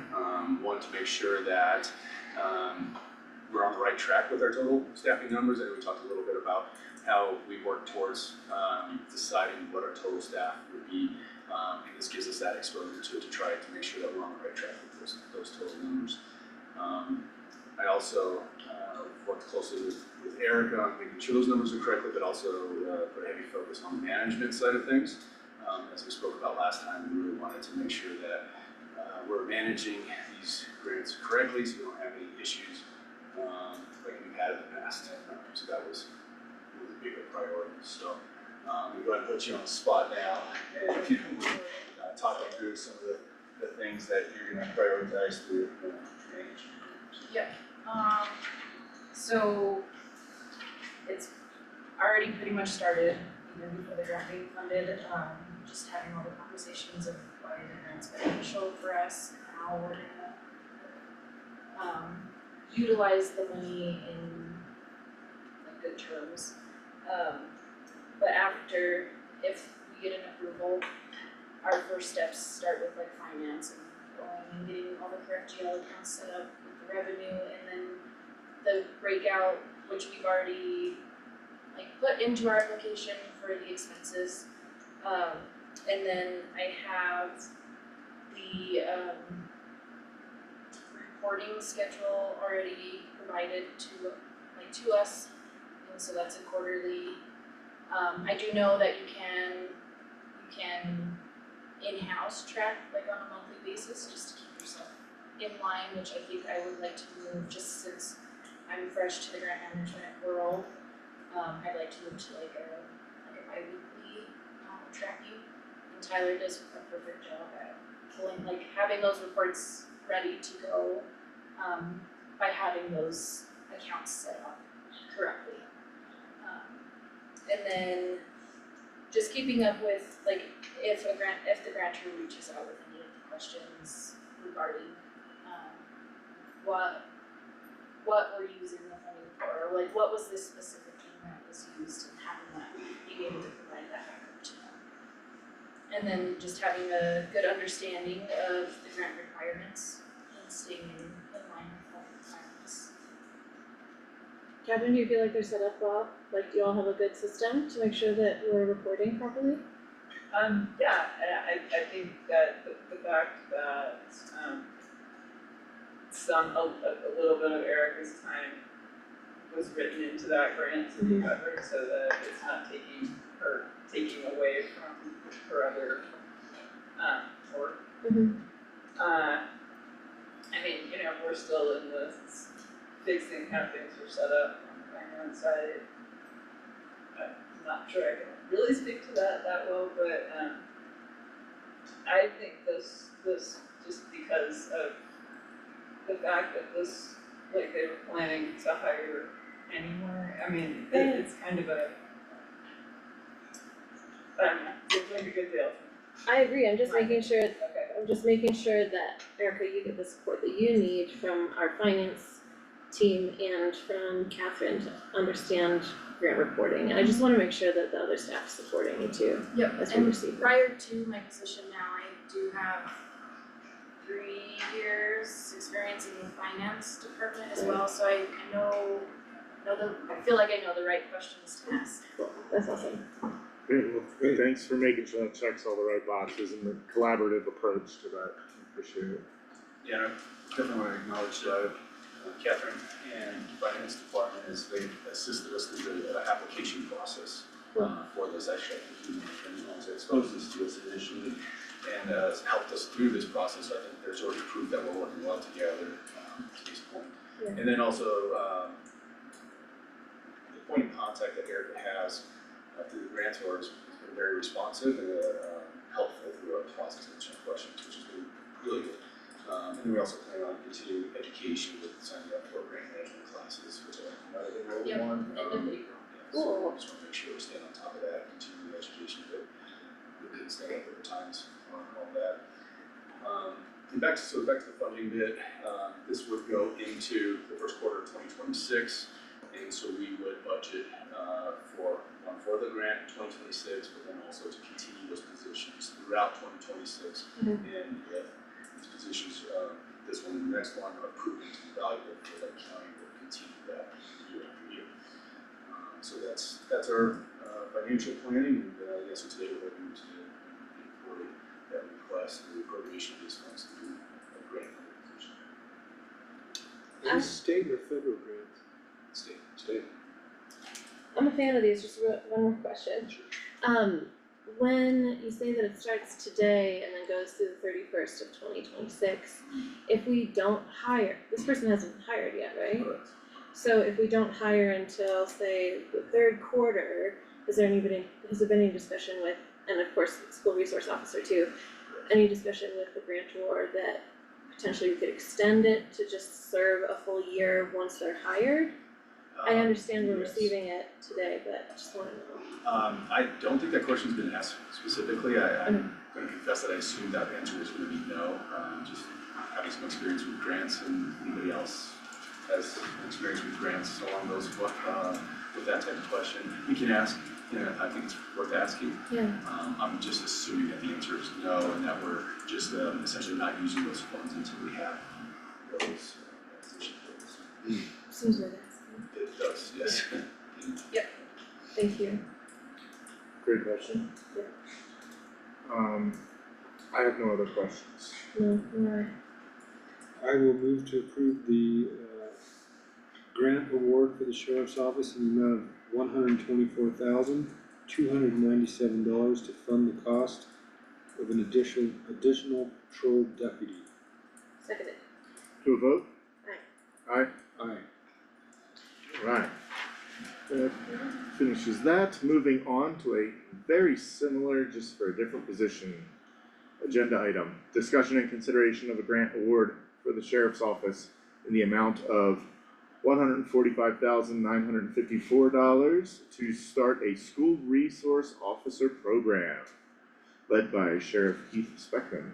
Thank you, Sheriff. Thank you, for approving the last one, and this one is very similar timing, the original location, where this grant's starting from, but this one is specific to the school resource officer, which is encouraging some diversity as we saw initial numbers of our, what is represented in our school district, where 65 to 70% of our schools, the students in there identify as having Hispanic heritage, so we're trying to make sure that we can address that appropriately. Our desire is to get a bilingual school resource officer.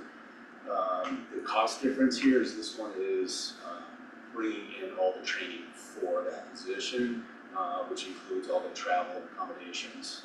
And we've already identified some classes that are available across the country to go through some of those classes, but the dates are the same, from today to the end of March of 2026.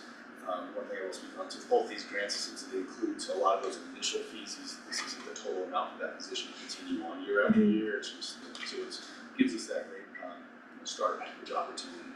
And this is, I think you guys might have met Captain Colleen McCord. She joined this last Friday for graduation. So she's leading our patrol section. She also brings experience with being a school resource officer herself and going through the national classes.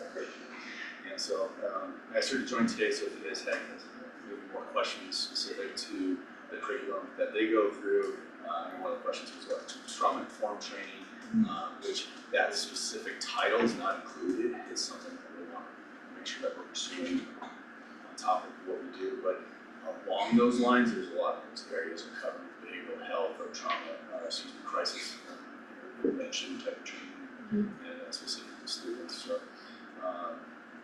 so if you have any questions specific to that, so that the captain can help answer those better than I can, because I haven't been through those classes.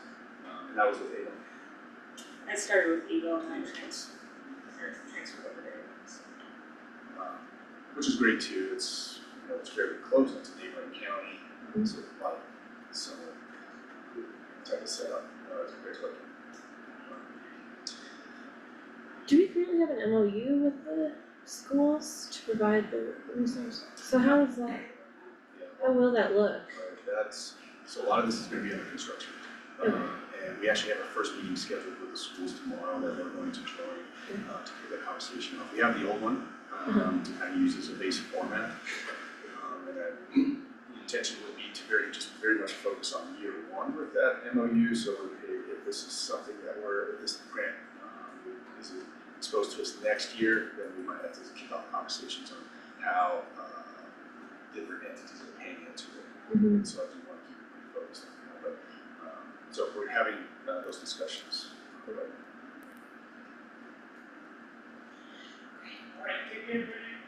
Yeah, we really got the best questions regarding this, like I didn't even think of that. Yeah, that just seems crucial. I mean, like obviously we don't run your department and you're partnering with the school district. Seems like we need to have an MOU with them that makes them feel okay about how that officer's gonna, how that county employee is gonna behave and with their constituents, so it seems like the next thing that we have to do. Kick that conversation off with Chris in her office and make sure that she has all the information necessary to start that. Great. Well, I just wanna say I'm grateful we have Captain McCord who has experience with this subject, cause I know it's a really hard kind of position, there's so many skills involved and like you said, the training and I mean, you just have to check so many boxes with that position, so grateful to have someone here who has experience with it, so. I just need to. Yeah. Any other questions, concerns, comments? No. Okay. Okay, is it my turn? It is. Okay. I move to consider the grant award for the sheriff's office in the amount of $145,954 to start the. Say approve but not consider. Yes, I move to approve the grant award for the sheriff's office in the amount of $145,954 to start a school resource officer program. I'll second the motion. To a vote? Aye? Aye. Aye. Great, thank you guys. Thank you, Appreciate it. Sheriff, Captain. Thank you both. And Erica, thank you. Erica. And Erica, thank you as well.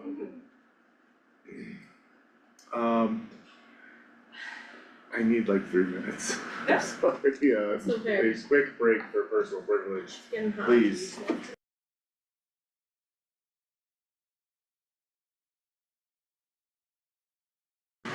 Okay, we will restart this regular meeting of the Lake County Board of County Commissioners. Moving on, we are at agenda item number 13, lucky 13. Discussion and nope, we are at number 14, sorry. Correct that. Agenda item number 14.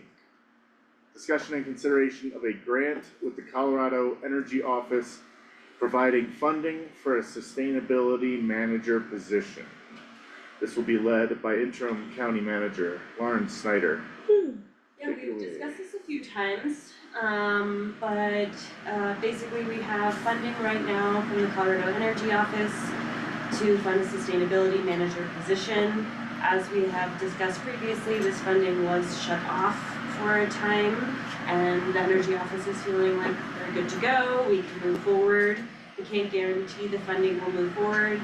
It's federal dollars passed through the state to us, so if the feds cut it, then we will no longer have funding. I did talk to the Energy Office, again, this cohort of 9 grantees. One so far has decided to move forward with a staff member. 2 others that I'm aware of right now are moving forward in a contract type of pathway, and then the others still have been undecided. So right now we're trying to understand, do you want us to move forward with this grant, and if so, in what way? Staff recommendation is at a minimum, we would like to not move forward with an FTE. It does cost the county dollars to onboard somebody, recruit somebody, manage someone. That should dollars end in 5 months, 6 months, we would have to let that person go. And we'd also have those dollars trying to onboard somebody and offboard them. So we are trying to ask, one, would you like us to move forward with grant? And if so, in what way, with an FTE or with a contract? So those are the decisions before you today. I think we're all in agreement that we would like to avoid the FTE on this. But we would also like to recognize that we have been missing out on certain opportunities, certain seats at certain tables, by not having anything at all with this position. It's funny how a lot of these things get really comparable, you know, like what Bryce was saying about water resource and some of the things we were missing out on and just not even aware of by not having any skin in that game. So I think, you know, while I don't like the idea of an FTE, I would still like to see what we can get out of this grant in a more responsible way. Yeah, that's all I have to say. Alright, I think I'm still on the same page that I'd rather contract it to get more quality. The time that we're paying for is more quality as opposed to paying for more quantity of time. We'd get more quantity of time at a lesser rate for an FTE, or we could pay higher contract rate, even though less time through your contract. That's a great point. Are we currently paying a consultant to help us with the climate action plan? Yes. And so I feel like there's a lot of overlapping work there. I'm afraid if we give a consultant some amount, 20,000, 40,000 to get going. You know, the only reason this grant hasn't been cut off yet is because they haven't found it. And as soon as they find it, it's gonna get cut off. And so we got a climate action plan going. Some of the staff has recommended, let's get through that first and then look. And then Lauren and some of the other staff have, you know, I'm gonna respect our staff and say, let's see what the work the CAP does. We have a consultant working on it already. The likelihood of us getting reimbursed for this is low, in my opinion, because of what's going on. So, those are my thoughts. I think you can guess how I'm gonna vote on this. Yeah, that's helpful. The climate action plan is going to be jointly managed, as I said in our last work session, by a few different departments. I would assume this contractor, should you move forward with it, would also be jointly managed. So there is staff time dedicated to overseeing this. That is, you know, it is time and energy of staff to manage both the climate action plan and the sustainability manager. So I totally agree, there's some staff that would rather us get through the climate action plan and then figure out what we need, what we want, what do we want to focus on. Is it gonna be the landfill? Is it going to be engaging in Excel energy? Is it gonna be building code? We don't know that yet because we are not that far through the climate action plan. They are still doing a greenhouse gas inventory from what I understand. However, on the flip side, could there be things that aren't exactly part of the climate action plan that this person could work on, whether it's recycling or something else, but it is staff time to jointly manage this grant.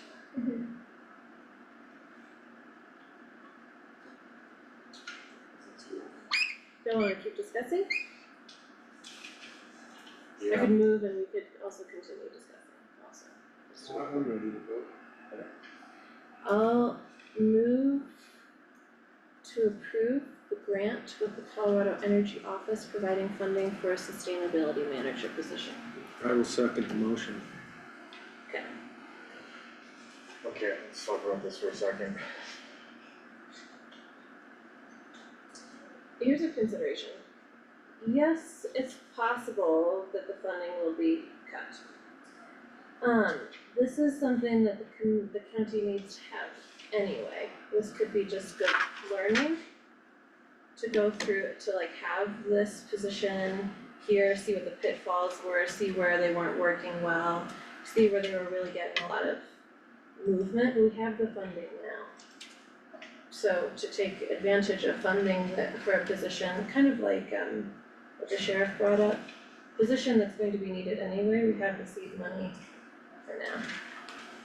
Yeah, my main concerns were, you know, the idea of this thing getting yanked out from underneath of us, and that what we could gain out of it was worth the month by month risk of us allocating the funding for it, but not a year-long risk like a FTE and then the investment an FTE would bring. So, you know, in the event that we lose this funding, we only gotta cover what we paid for within that month. Is that correct, Lauren? It is a monthly billing, I believe, grant, yeah. Okay, 8,900 is what Emily, oh, is it a set scale per month, or is it a sliding? It's $80,000 per year, and I think we bill, it would be reimbursed monthly, Right. from what I understand. Okay, I- but like, Is that let me just ask a question real I quick. think that they did tell us, I'm sorry. No, it's I okay, think go that ahead. they did, and I could be wrong because you've spoken to them a lot more recently, they said that the 80,000 a year, I mean, the whole grant is supposed to be 3 years and it's $240,000, Right. which is 80 per year, but they said, you know, for one thing, it's already been months, so we're already kind of pushing that 3 year. So they said that we could probably condense it to be like more money per year if we wanted.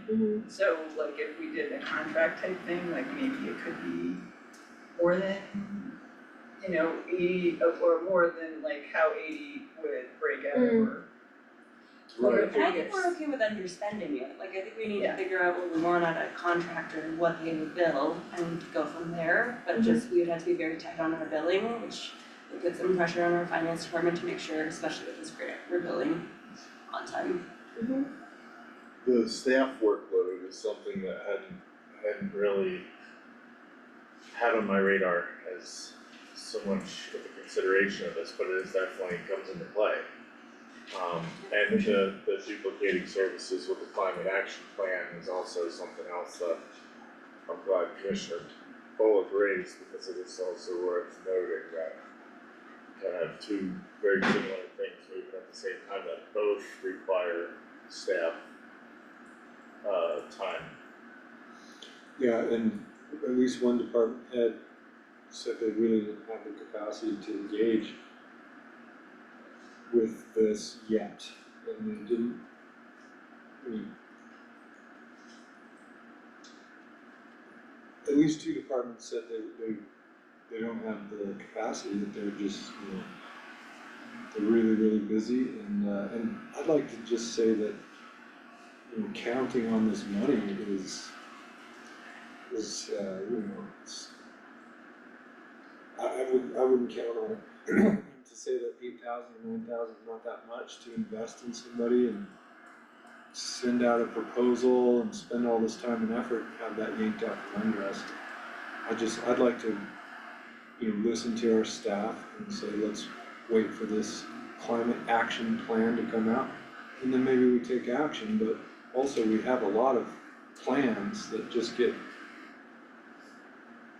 a beautiful binder, and then they just sit on somebody's desk, and someone a couple years later brings them up and says, hey, look, we have a climate, you know, a community resiliency plan, and then nothing was engaged. So I know there's state mandate, an unfunded mandate, that we engage with this sort of thing, but you know, that's an unfunded mandate, so I'd like to see how we can engage and satisfy that mandate without hiring somebody else and listening to our staff.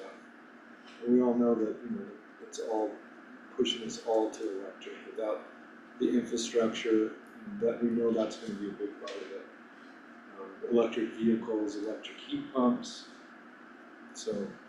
I mean, that's a good point, Matt, that the state is going this direction anyway. If this is one of their ways of funding that mandate, it's not actually the state, but this is a way we can fund that mandate without coming out of the general fund.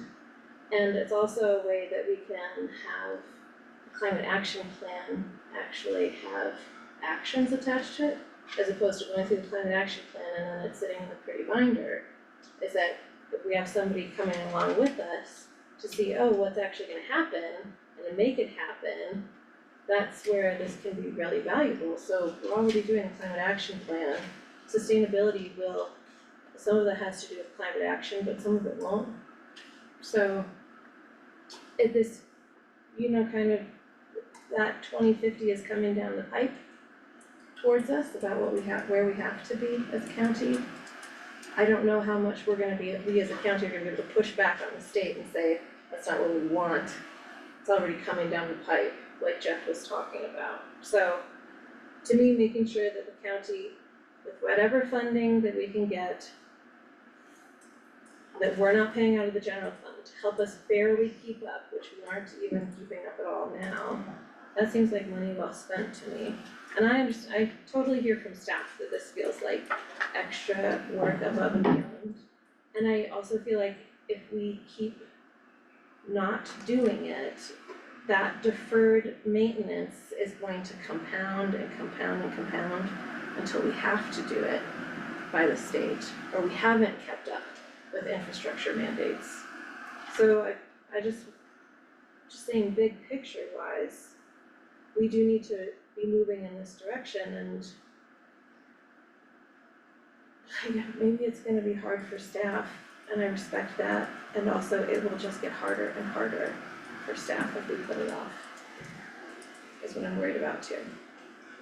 Well, the state is already pushing us off of a energy cliff with mandating electric everything without the capacity. Right. And with wind and solar being, unreliable at best, you can look at our solar farm and see how unreliable it is and not has so, that we can do nothing about. But to have the climate action plan ongoing, we're paying a consultant for, can we wait on the grant until we get the climate action plan? And is it good for 3 years? Yeah. Maybe. You know how they will react to us not doing anything Yeah. or. That would be the concern. So they're Do we putting have pressure confirmation on of the us. deadline for acceptance? Or is that, it's already been done, so I really don't know. That would be what I'd wanna find out before. Yeah, I don't know if we can just like indefinitely put off signing something, but we don't know what's gonna happen as far as that goes. But we can guess based on how the And the federal. climate action plan, just to remind you, is being funded by a grant that so far is pretty secure, I think. State or federal? It's state, it's through DOLA, not 100%, and then, again, like the sustainability one that we're talking about is specifically staff capacity, like that was the point of it, whether you hire somebody or hire a consultant to cover it. The thought being that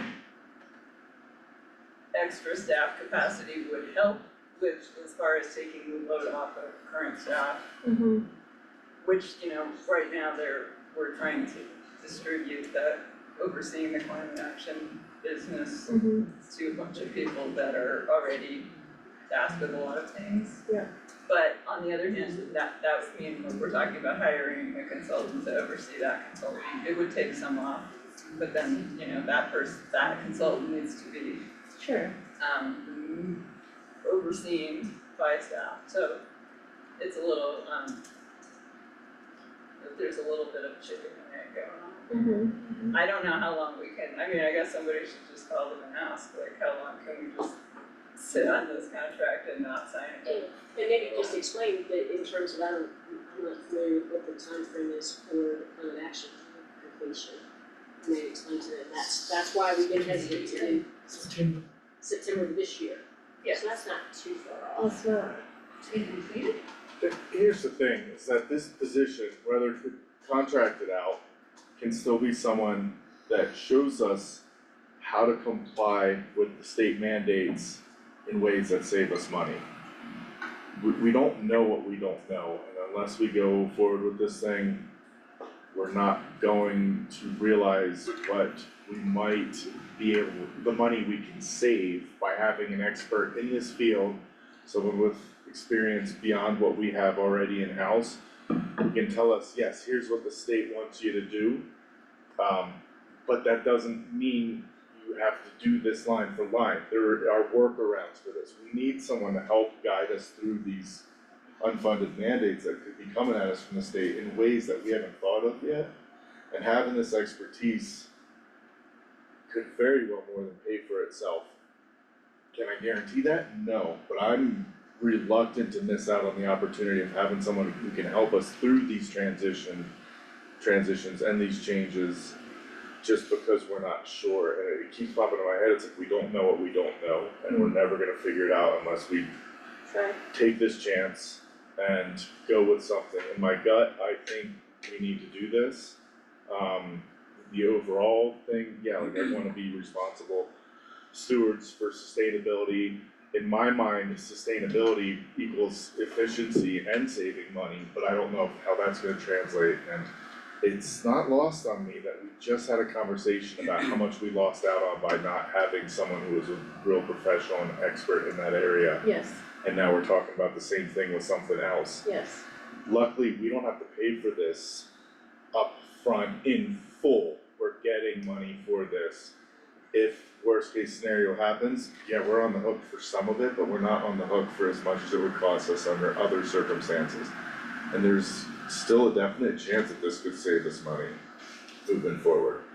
So I think that's where my my mind is at on it, and I just wanted to get that out on the table here. Yeah. It may be helpful once the departments start talking about the climate action plan, about what's gonna go in there. There are existing things within the county that we do know need to be addressed, right? Recycling, composting at the county, at the landfill, for long-term sustainability of the landfill, right? It's not gonna last for forever. If we can get more things out of there, it'll last longer. That we could certainly write into the RFP for the sustainability manager contract for you all, for them to focus on, that I think are shared county values, in addition to things that are gonna be in the climate action plan. So we can bring that forward to you all about what you want to see out of this contract and what's gonna be in the RFP. So you have more of a say, so it's not just, we're gonna go all electric. Maybe that's not what our county goals are. Maybe we are like landfill focused, or this isn't my area of expertise, but those types of things that really do, we're gonna have to figure out regardless. Does anyone know if,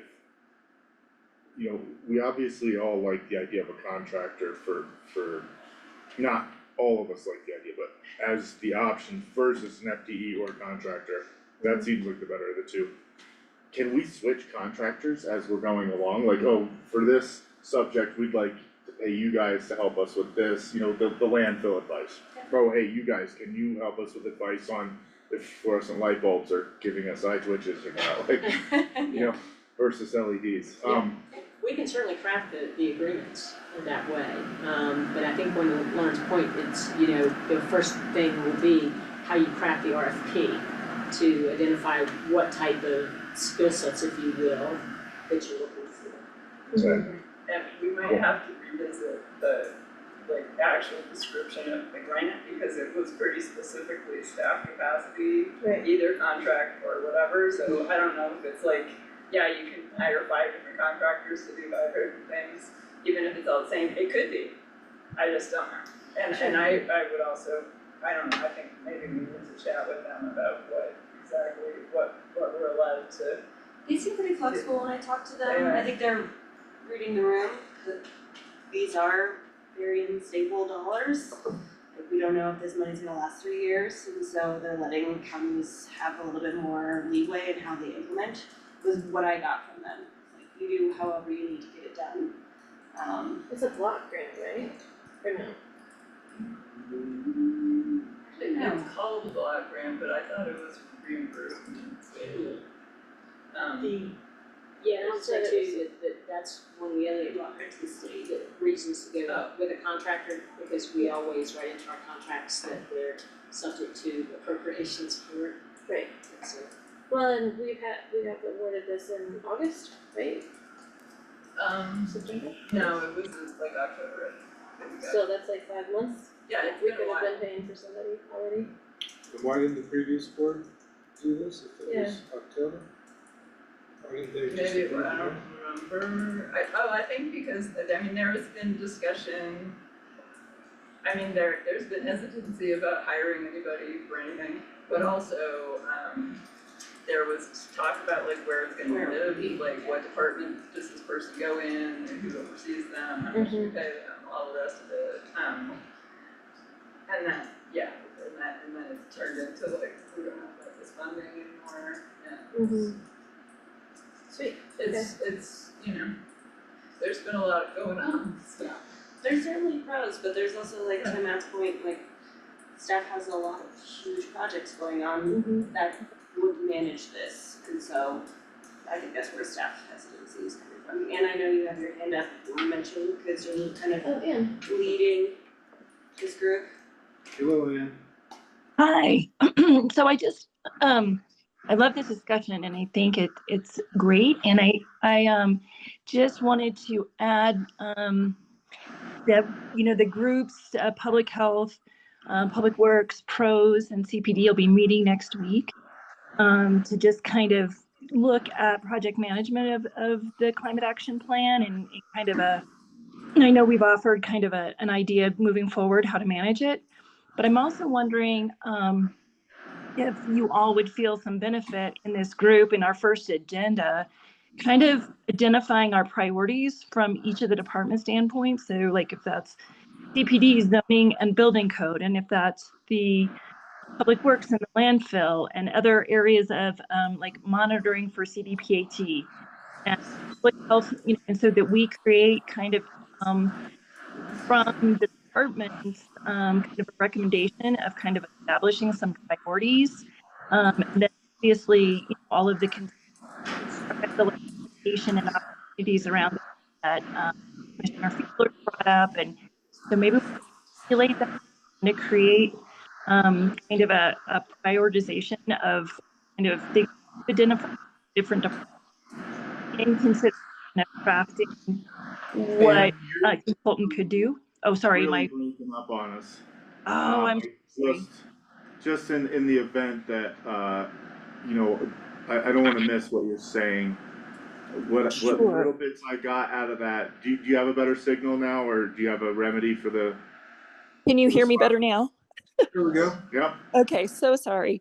I was just saying that maybe there'd be some benefit out of that kind of project management team that's kind of been put together to try to put their arms around the climate action plan, but creating kind of a priority from each of the different departments' perspectives, whether that be for us like zoning and building code, public works, the landfill, and CDPHE requirements and monitoring, public health perspective, and then of course pros, and just kind of helping. And then I also, I think we've all identified the electrification opportunities and needing a seat at the table that ex-Commissioner Fiedler brought up.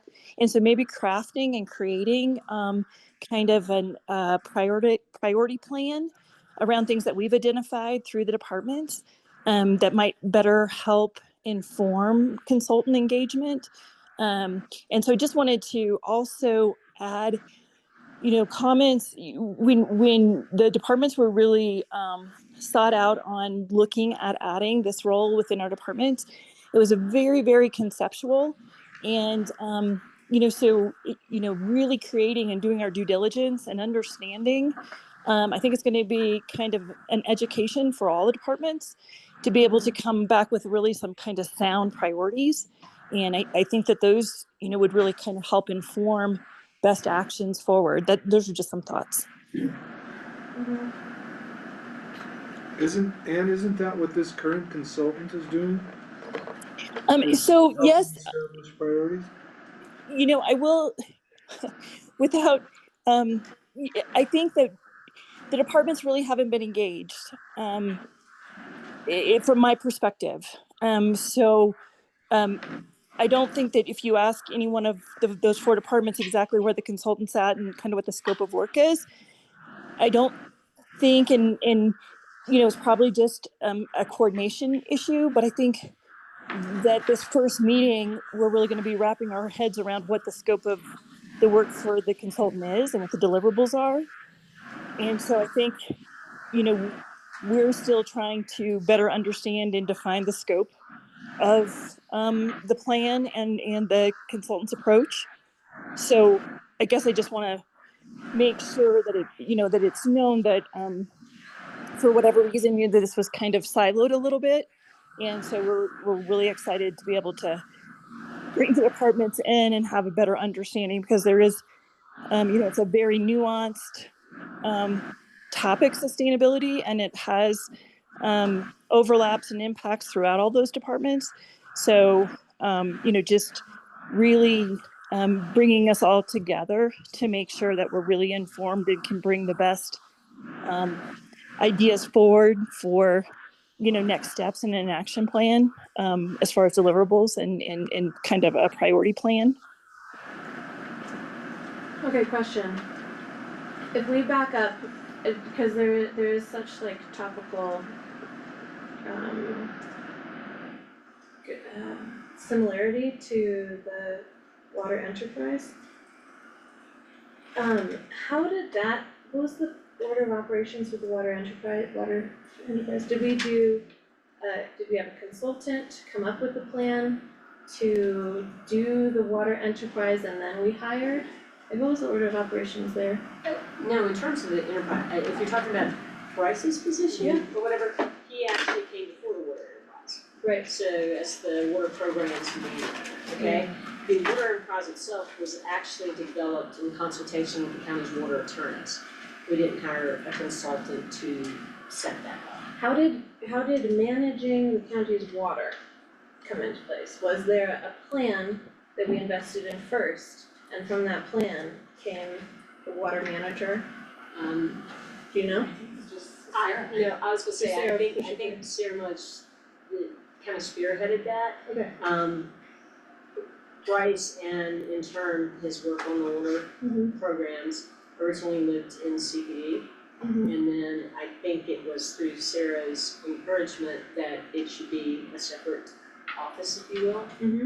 That's when the water projects manager position was created. And then he got that in himself. And then part of the mandate, if you will, for that position was to proceed with standing up the water enterprise from there. Okay. And forgive me if I'm mistaken, but there was an RFP put out for some consultation around the enterprise development. Engineering, yeah, that was for the engineering services, but not, I don't believe it was consultation as to whether the enterprise should be established, if you will. I think it was engineering. I think the enterprise was born out of the 1997 water decree with the understanding that we were creating an umbrella augmentation plan to serve Lake County, and so all of the designated areas were created, the service areas were created. So I think from the approval of the AUG plan back in 1997, and I think that was another reason that the position was brought forward, was because this had been a lingering expectation, and it was nuanced and layered from my perspective, and working on the Water Advisory Council to where we're at today. And so excited to have Bryce really making that very concentrated effort and prioritizing getting the augmentation and enterprise over the finish line to serve the community. But it was a really long lingering process. And so, kudos to obviously Bryce's commitment to it, and the idea that we really needed to get the enterprise stood up to serve the community, because that was the intention of the AUG plan from 1997. Yeah, and also there's actually a resolution in 2017 establishing the water enterprise. Are we allowed to direct how these contractors, whoever that may be, would proceed with their style of work, with their implementation? Like, hey, you can come in and make suggestions to us. You are not allowed to place a bunch of workload on our staff to come back to you with information, or, if you need something from us, you might not get it if it's gonna add additional staff hours. If it's gonna place a burden on, our operational efficiency as it is, we might ask you to shift gears and look at something else for a while. That would be within the RFP that would be issued. Okay. Yeah, the scope of services being requested and what the expectations and limitations. Okay, so scope of services, if we're allowed to have some say in that, then that mitigates some of the risk for me about staff workload. As long as we're cognizant of that, and we're making sure that this contractor is. The other part is we've mitigated risk by choosing the contractor route as opposed to a FTE route. And then the rest of it is unrealized upside potential that we just don't know yet. So I think the upside potential more than balances out the downside risks involved with this. And just trying to stay back and look at the bigger picture on this. I think that's where we should be at. I think we're getting really into the nuts and bolts, the little things and some of the details with this, as opposed to whether or not we should say yes today. Yeah. So I was just curious, because that seemed like a huge Oh, benefit. that's fine. You ask anything you want anytime. And without putting words in your mouth, it sounds like you guys haven't really been engaged with the current contractor, and I don't know if there's satisfaction there, or if that contractor's doing fulfilling the terms of that contract, because all consultants are not created equal. So if we hire a consultant and we're getting $8,000 worth of consulting a month, current contractor consulting hourly wages, that's only a few hours a month.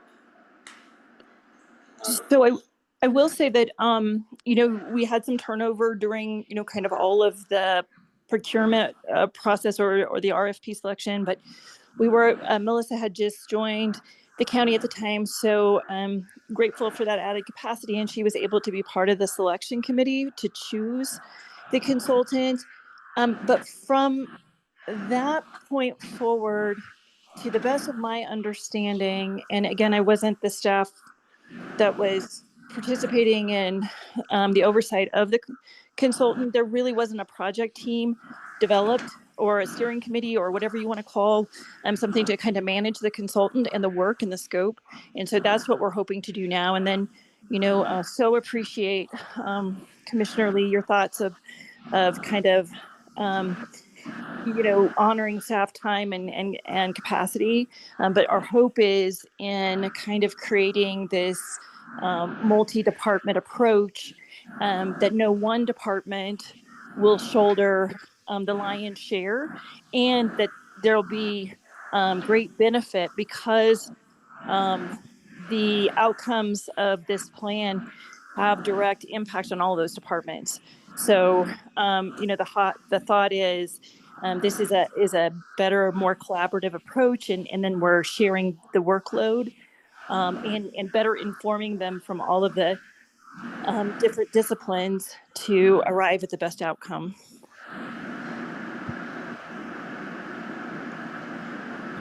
Is that in regards to the CAP, Ann, or is that with what you're hoping is coming about with this new position?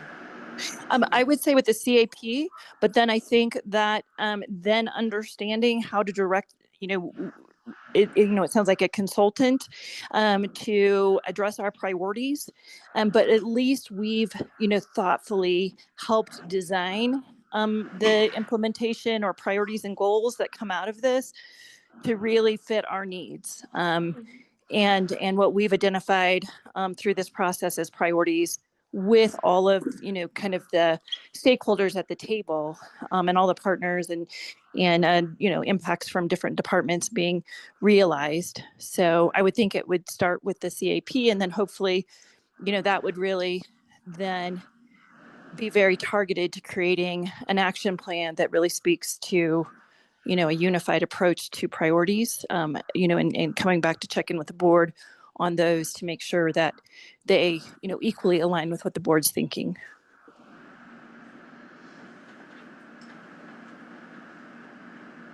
Thank you, Ann. Sure.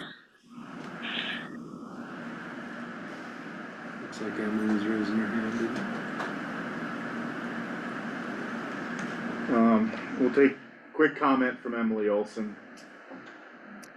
Thank you. Sorry I'm not there with you in person. I got the flu since our last conversation. Let me know if you can't hear me. I just wanted to provide some background on the climate action plan and this position. To be clear, while the Lake County government holds the grant for the climate action plan, it is meant to be a community-wide plan with its focus significantly beyond Lake County government. So not just county departments. And then this grant from the Energy Office is an opportunity for you all to look inward at the county and say, okay, how can we align our actions with the plan? What can we do within the county? So I really want to emphasize to you all that the climate action plan, it really is being stewarded by Jane Schaefer, the Deputy Director of Open Space, I believe right now. The previous county manager assigned this project to her. She has been pushing that forward. She meets with the consultants on a regular basis, and they are, very well esteemed in what they do. They're doing a wonderful job, and I'm really excited that more county directors are getting involved in that project. But I wanted to make it clear that that is not a project that's being left behind right now. It has a staff member who is pushing it forward. And it is separate from the grant to add a position, which would really build your own internal capacity. And perhaps then you wouldn't, you could even ask that consultant to facilitate your county directors to work on this project so that they're not having to self-facilitate. So I think it could add a lot of capacity within the county while you're working on the climate action plan, both for that plan and other projects you're working on. And I will stop there. Thank you. Thanks, Emily. Thanks, Emily. Wanna vote? Or do Alright, you wanna keep chatting? nope, I would like to ask for a motion, let's, We already did. that's right, we have It's on the already, table. so on the table, right in front of me. I'm sorry, can we clarify in the motion if you wanna do an FTE or a contract, just to It make just it said super to clear? approve the grant. Okay, It but didn't. We can do that. Like, can we approve the grant under the condition we use the grant for contracting? Yeah. Would that I'm, put us on the wrong side of the grantor's? No, Yeah. that's absolutely one of the options. Okay. move to approve the grant. I move to receive the grant. Amend your motion. I'm going to amend my motion with the condition that we use the grant to hire a contractor. I'll second the motion. Okay, to a vote? Aye. Nay. Alright, that passes 2-1. Do we have like a work session, Lauren, about what it'll look like, all of the, who it'll live under, RFPs? Yeah. Okay, Okay, I just wanna state for the record that I do highly respect Commissioner Bullock's counterpoint on this. same. Okay, moving on to agenda item number 15. I would like to know that it was the minority opinion. For the record. Extreme minority. 15, a discussion and consideration of a grant from the Electronic Recording Technology Board in the amount of $115,489.52 to establish, maintain, improve, or replace county's electronic filing system. This is led by Tracy Larson, the county clerk. The floor is yours, Tracy. I got nothing to add to the Nothing two to add. previous meetings we've had. I know, sometimes these things take a while, huh? I think we have 3 meetings in that. You had some questions for the county attorney, perhaps she wants to weigh in. From the I have last questions. meeting. We asked questions in the last week. It's all a blur. Asking the AG, asking the AG. Oh, with that in terms of group stuff, no, that's not, that is not pertinent to this item on the agenda. The request that was made was to seek an opinion from the, I believe the Attorney General on scope of authority to decide whether you could Okay. or not certain things. That's not what's on the agenda. My questions now, in the here and now, let's get into this thing. The ERTB grant says to establish, maintain, improve, or replace the electronic filing system. By electronic filing system, what all is the scope that is possible with this grant? I've heard Tracy say this will help a lot of different things that seem like they kind of fall out of just the scope of an electronic filing system, so I'm really need a little bit of help. It's all documented on your attachment. Okay, so where we're at.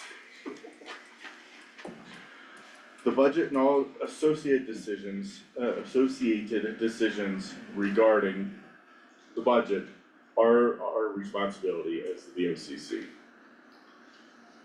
I think we are okay approving this grant. But we need to understand what this money is going to be used for, and I'm gonna add, I am not okay with this money being used to purchase another server. Because this server has already been purchased, and regardless of what anyone's past experiences are, it has been proven to us that adding an entirely new server is going to add operational expenses for the county. And it's our duty to the taxpayers to not be wasteful, since the county has already purchased a new server to deal with the capacity issues. We can't justify this specific purchase. The grant is awarded to the BOCC. We would apply these same standards to every elected official. We wouldn't tell any elected officials how to do their elected duties. And we would be sure that all elected officials at least have at the very least the fundamental materials they need to do their elected duties, while simultaneously exercising our elected duty to be fiscally responsible and applying that where we decide makes the most sense for the county. So I wanna ask Tracy, you know, if you would work with us in our mission and our duties in looking for ways to improve county efficiency in regards to our duties to the taxpayers.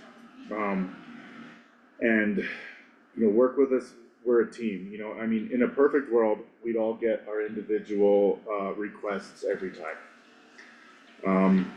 And we know this isn't a perfect world. And to make the most of what we already have is the best course of action in this specific situation, I believe. I would think and I hope that there's other items that this grant can be used for that both you and Lake County will benefit from more so than just specifically another new server. How you want to proceed is important to us, as we want to respect you as a person and your staff and your position.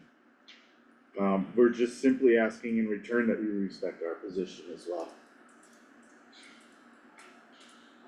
Okay, a couple of items. One is,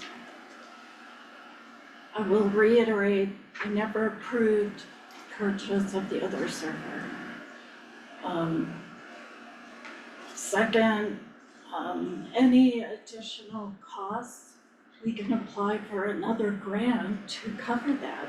This grant will now continue for another 4 years, and we can apply for a grant to cover the next 4 years if there's gonna be an additional cost.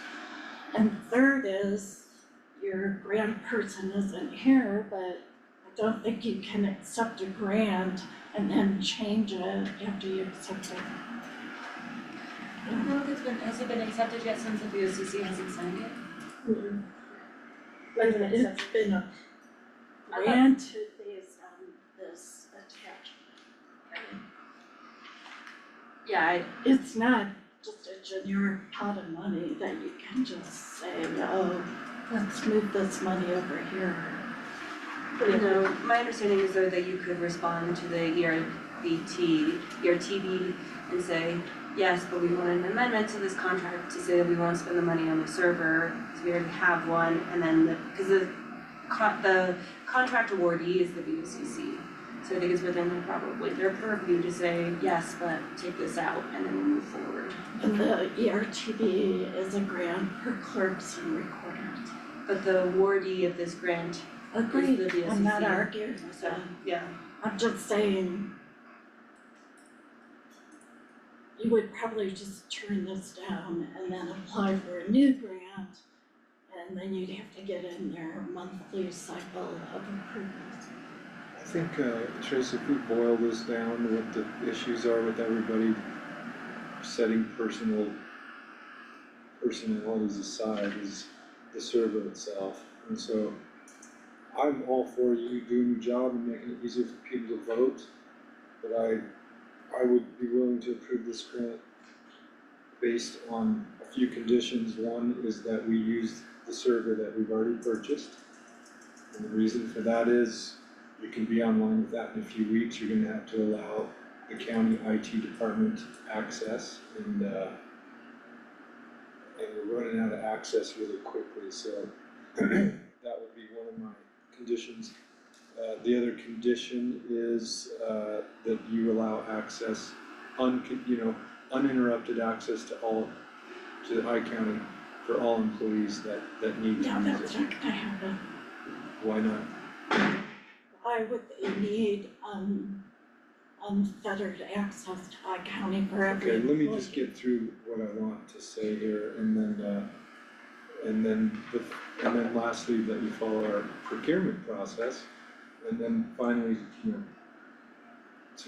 to help us do our jobs, because you're not gonna be sitting in that office forever. Somebody else is gonna be in there. You have to give us a little something, because the next person may not like that different server, that different operating system. I inherited systems I have to live with. Yeah.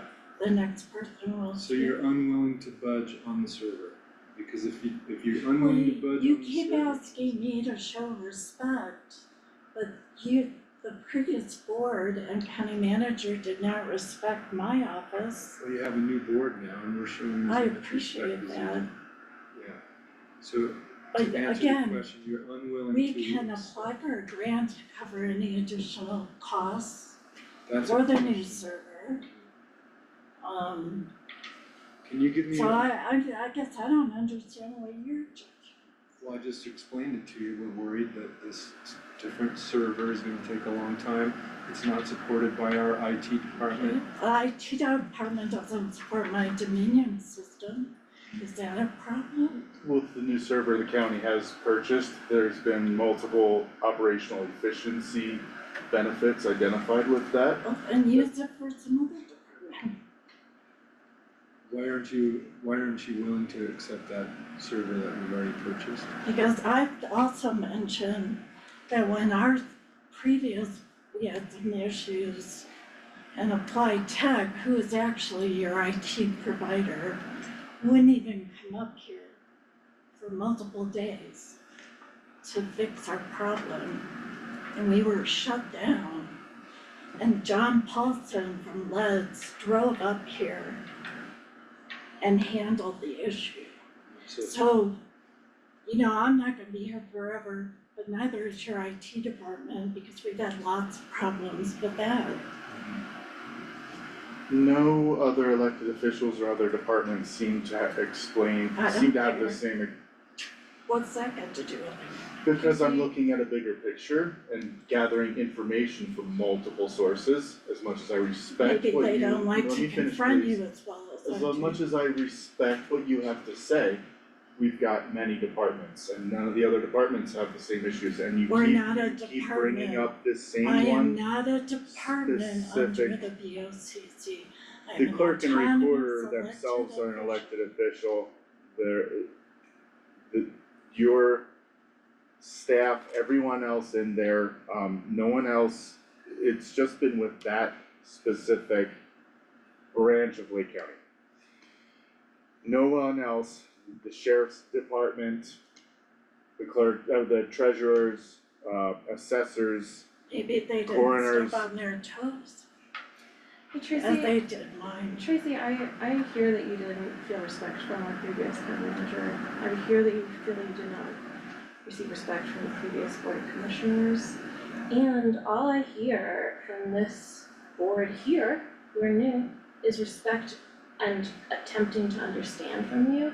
I'm feeling pretty disappointed that you're not showing the same respect back. And the way I'm seeing that is interrupting, is like getting really frustrated about with us for things that we are new to. So I would like to hear more respect from you in this conversation to help us understand how to do our jobs. But it's not happening. I asked the same.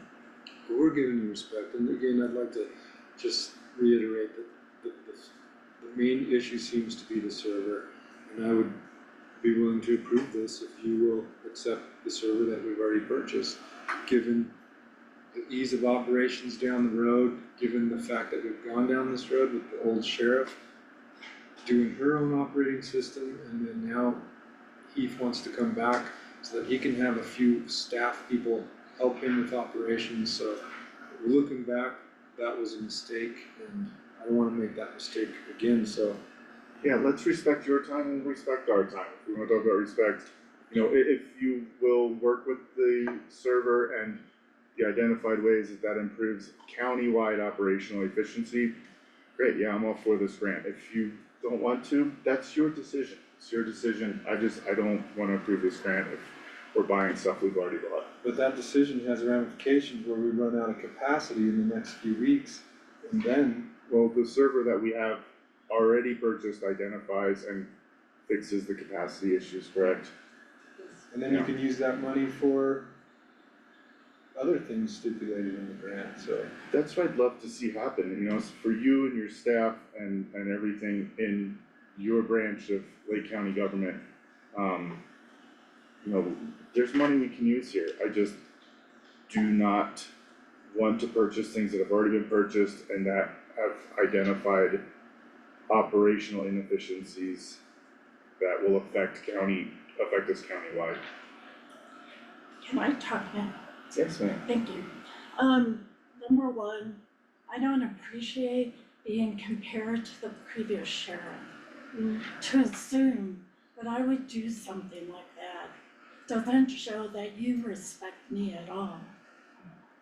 That I would somehow create a problem. All I've ever done is try to make our office more accessible to the community. And I don't appreciate you comparing me to her. I wasn't comparing you, I was Yes, you comparing were. the situation. You said this happened once before, what if it happens again? I was I'm talking still about the speaking, server. can you respect my time? Okay. Thank you. Number two, this is my recommendation. As the elected official in charge of recording, this is my recommendation. Again, your staff went out without my approval and did something for my office that I never approved. So where's the respect in that? And number three, if you're concerned about ongoing costs, we can apply for another grant to cover that. So I guess we're at an impasse. First of all, that's disingenuous to say that I compared you to the last sheriff. That is totally disingenuous and not true. I compared the situation, the IT situation. I don't understand that, so, you know, if you're trying to create a conflict between you and I, personality-wise, you know, that'll take us there, but, I stand, we approved the grant, you use the server that we've already purchased. I wanna look at things how they are, not how they were in the past.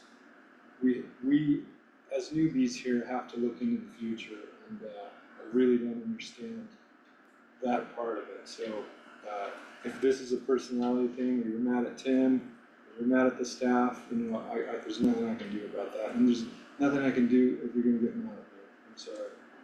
But that would be my conditions for approval.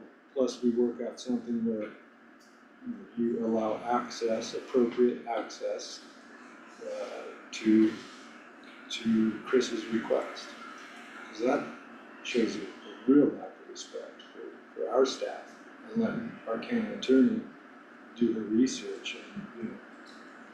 I will proffer that Melissa and I have access back to iCounty, but I don't believe the other staff who need Nobody that else has access given me a form. Chris rewrote the user agreement, they signed it, provided it to me. You guys signed it. If other people need access, they just need to sign the user agreement. So Commissioner, also, have you been able to achieve your access? You Yeah, have yeah. now? Okay. I also signed the first one. That's what I was gonna say, is that I I never knew- signed the new one. Yeah. Yeah. So if I'm understanding correctly, then we just need to get the staff who need the access to do their jobs to sign the revised form and provide it. Yeah. For that.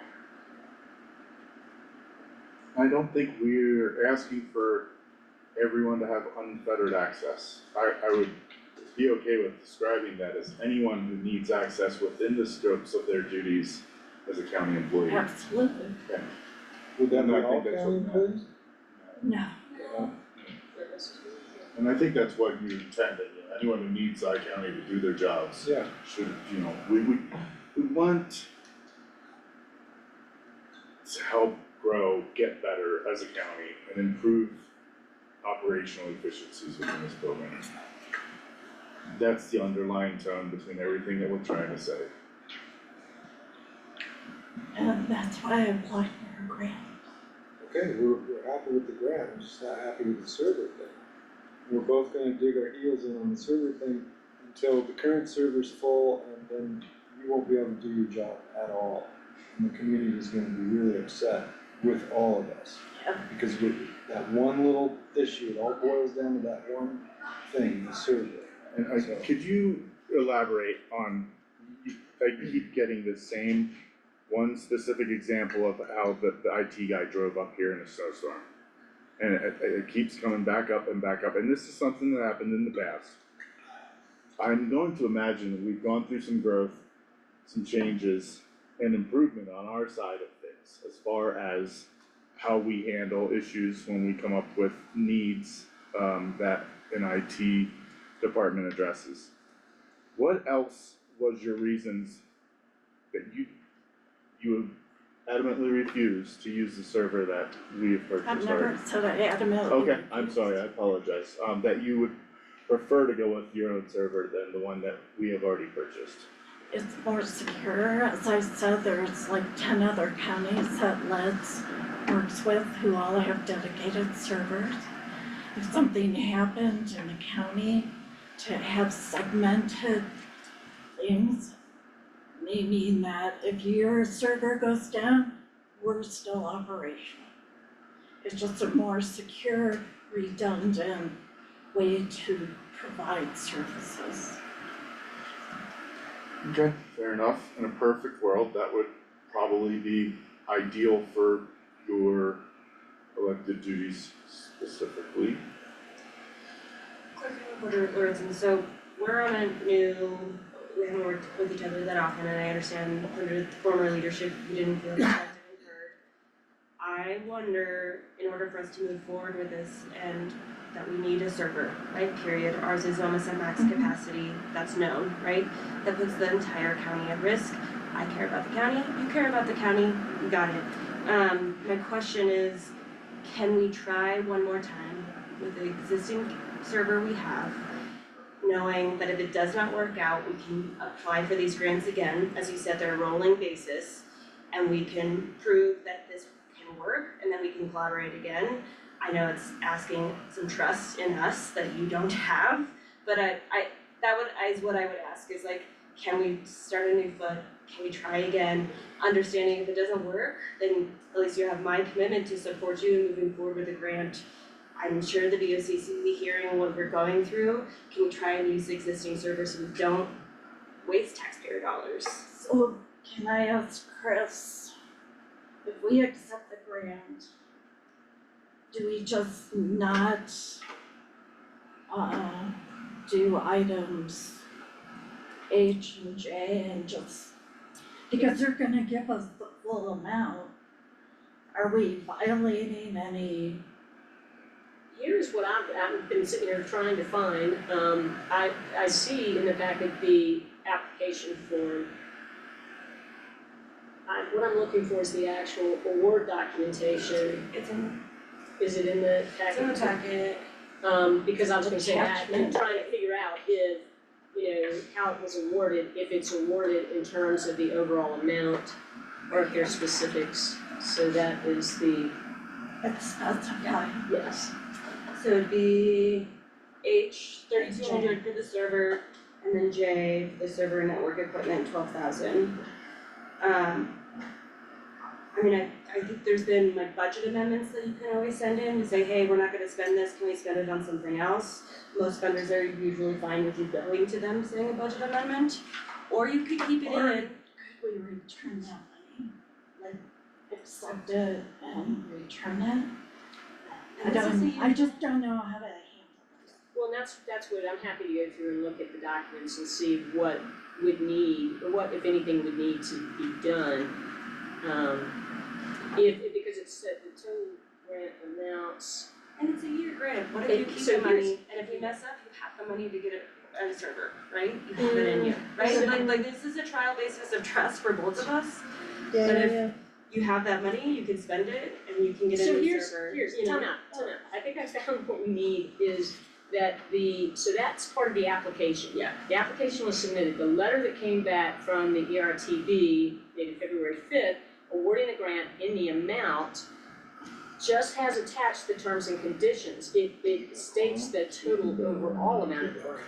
I'll read, go through and see if there's anything in the terms and conditions that say, if we decide to depart from what we applied for the itemized list, something has to be changed, then I'll let folks know. Otherwise, what I'm seeing right here is they granted the total amount to be used based on the application, so. We're not violating any. That's what I'll confirm. I will review that and confirm that based on what we're supposed to sign and send back to them, that we can make this change to use the funds that were designated in the application for the server and the other network equipment, that we can use that for something else without having to go back and ask We to could like apply it to do more indexing and.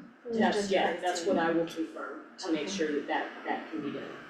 Lauren, I really appreciate your point, making sure that we keep that in too, because that does build Tracy some backup. But we have to have some accountability here, 100%, right? Like, 100%. so we keep the money in, and if it doesn't work out, then we can come back and say, okay, we messed up, That's great, thank you. I appreciate it.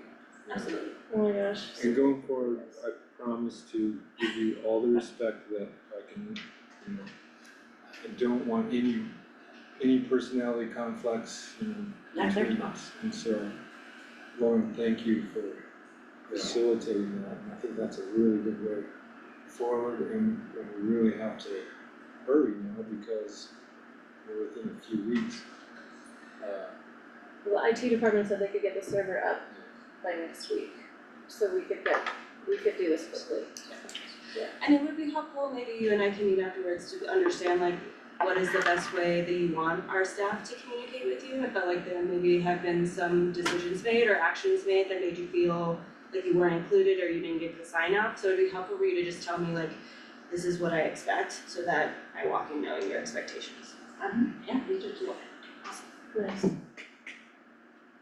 Oh, let's take a win and build off of this. I move to receive, you ready, Tracy? Yeah. The grant from the Electronic Recording Technology Board, ERBT, in the amount of $115,489.52 to establish, maintain, improve, or replace a county's electronic filing system. I will enthusiastically second that motion. I will put that to a vote with so much stoke. Aye! Aye. Aye! Alright. We did it! Fabulous. Alright, consent agenda, bring us home. Okay, next up is the consent agenda with number 1, retail liquor license renewal for Tres Coronas LLC, DBA. You need to read it. Oh, consent agenda, I don't need to read all I of it? move to No? approve the consent agenda. I will second the movement. Let's take that to a vote. Aye. Aye. Aye. Far out. Dang. Okay. For the public, all packet materials for agenda items are available upon request at spedis@lakecountyco.gov. To subscribe to email or text notifications, please visit www.lakecountyco.gov/lists.aspx. We can get that to anyone who wants it. That concludes today's regular meeting of the Lake County Board of County Commissioners. Thank you everyone for all your hard work, understanding and patience. Thank you, Chair. Thank you, Clerk. Thank you, Clerk. Thank you, Interim Deputy. Thank you, Lauren. Thank you, Chris. Thank you, Sandra. Everyone else in the room. Vicky, Vicky, thanks for Sammy, being here. Brian. Thank you for educating me. That was awesome. Come back anytime. Yeah, come back tomorrow, we'll be here all day. Spread the news. This is what you can sit with. Yeah. Cancel your cable. Oh, Oh, really? Well, the ones, anyway. Oh.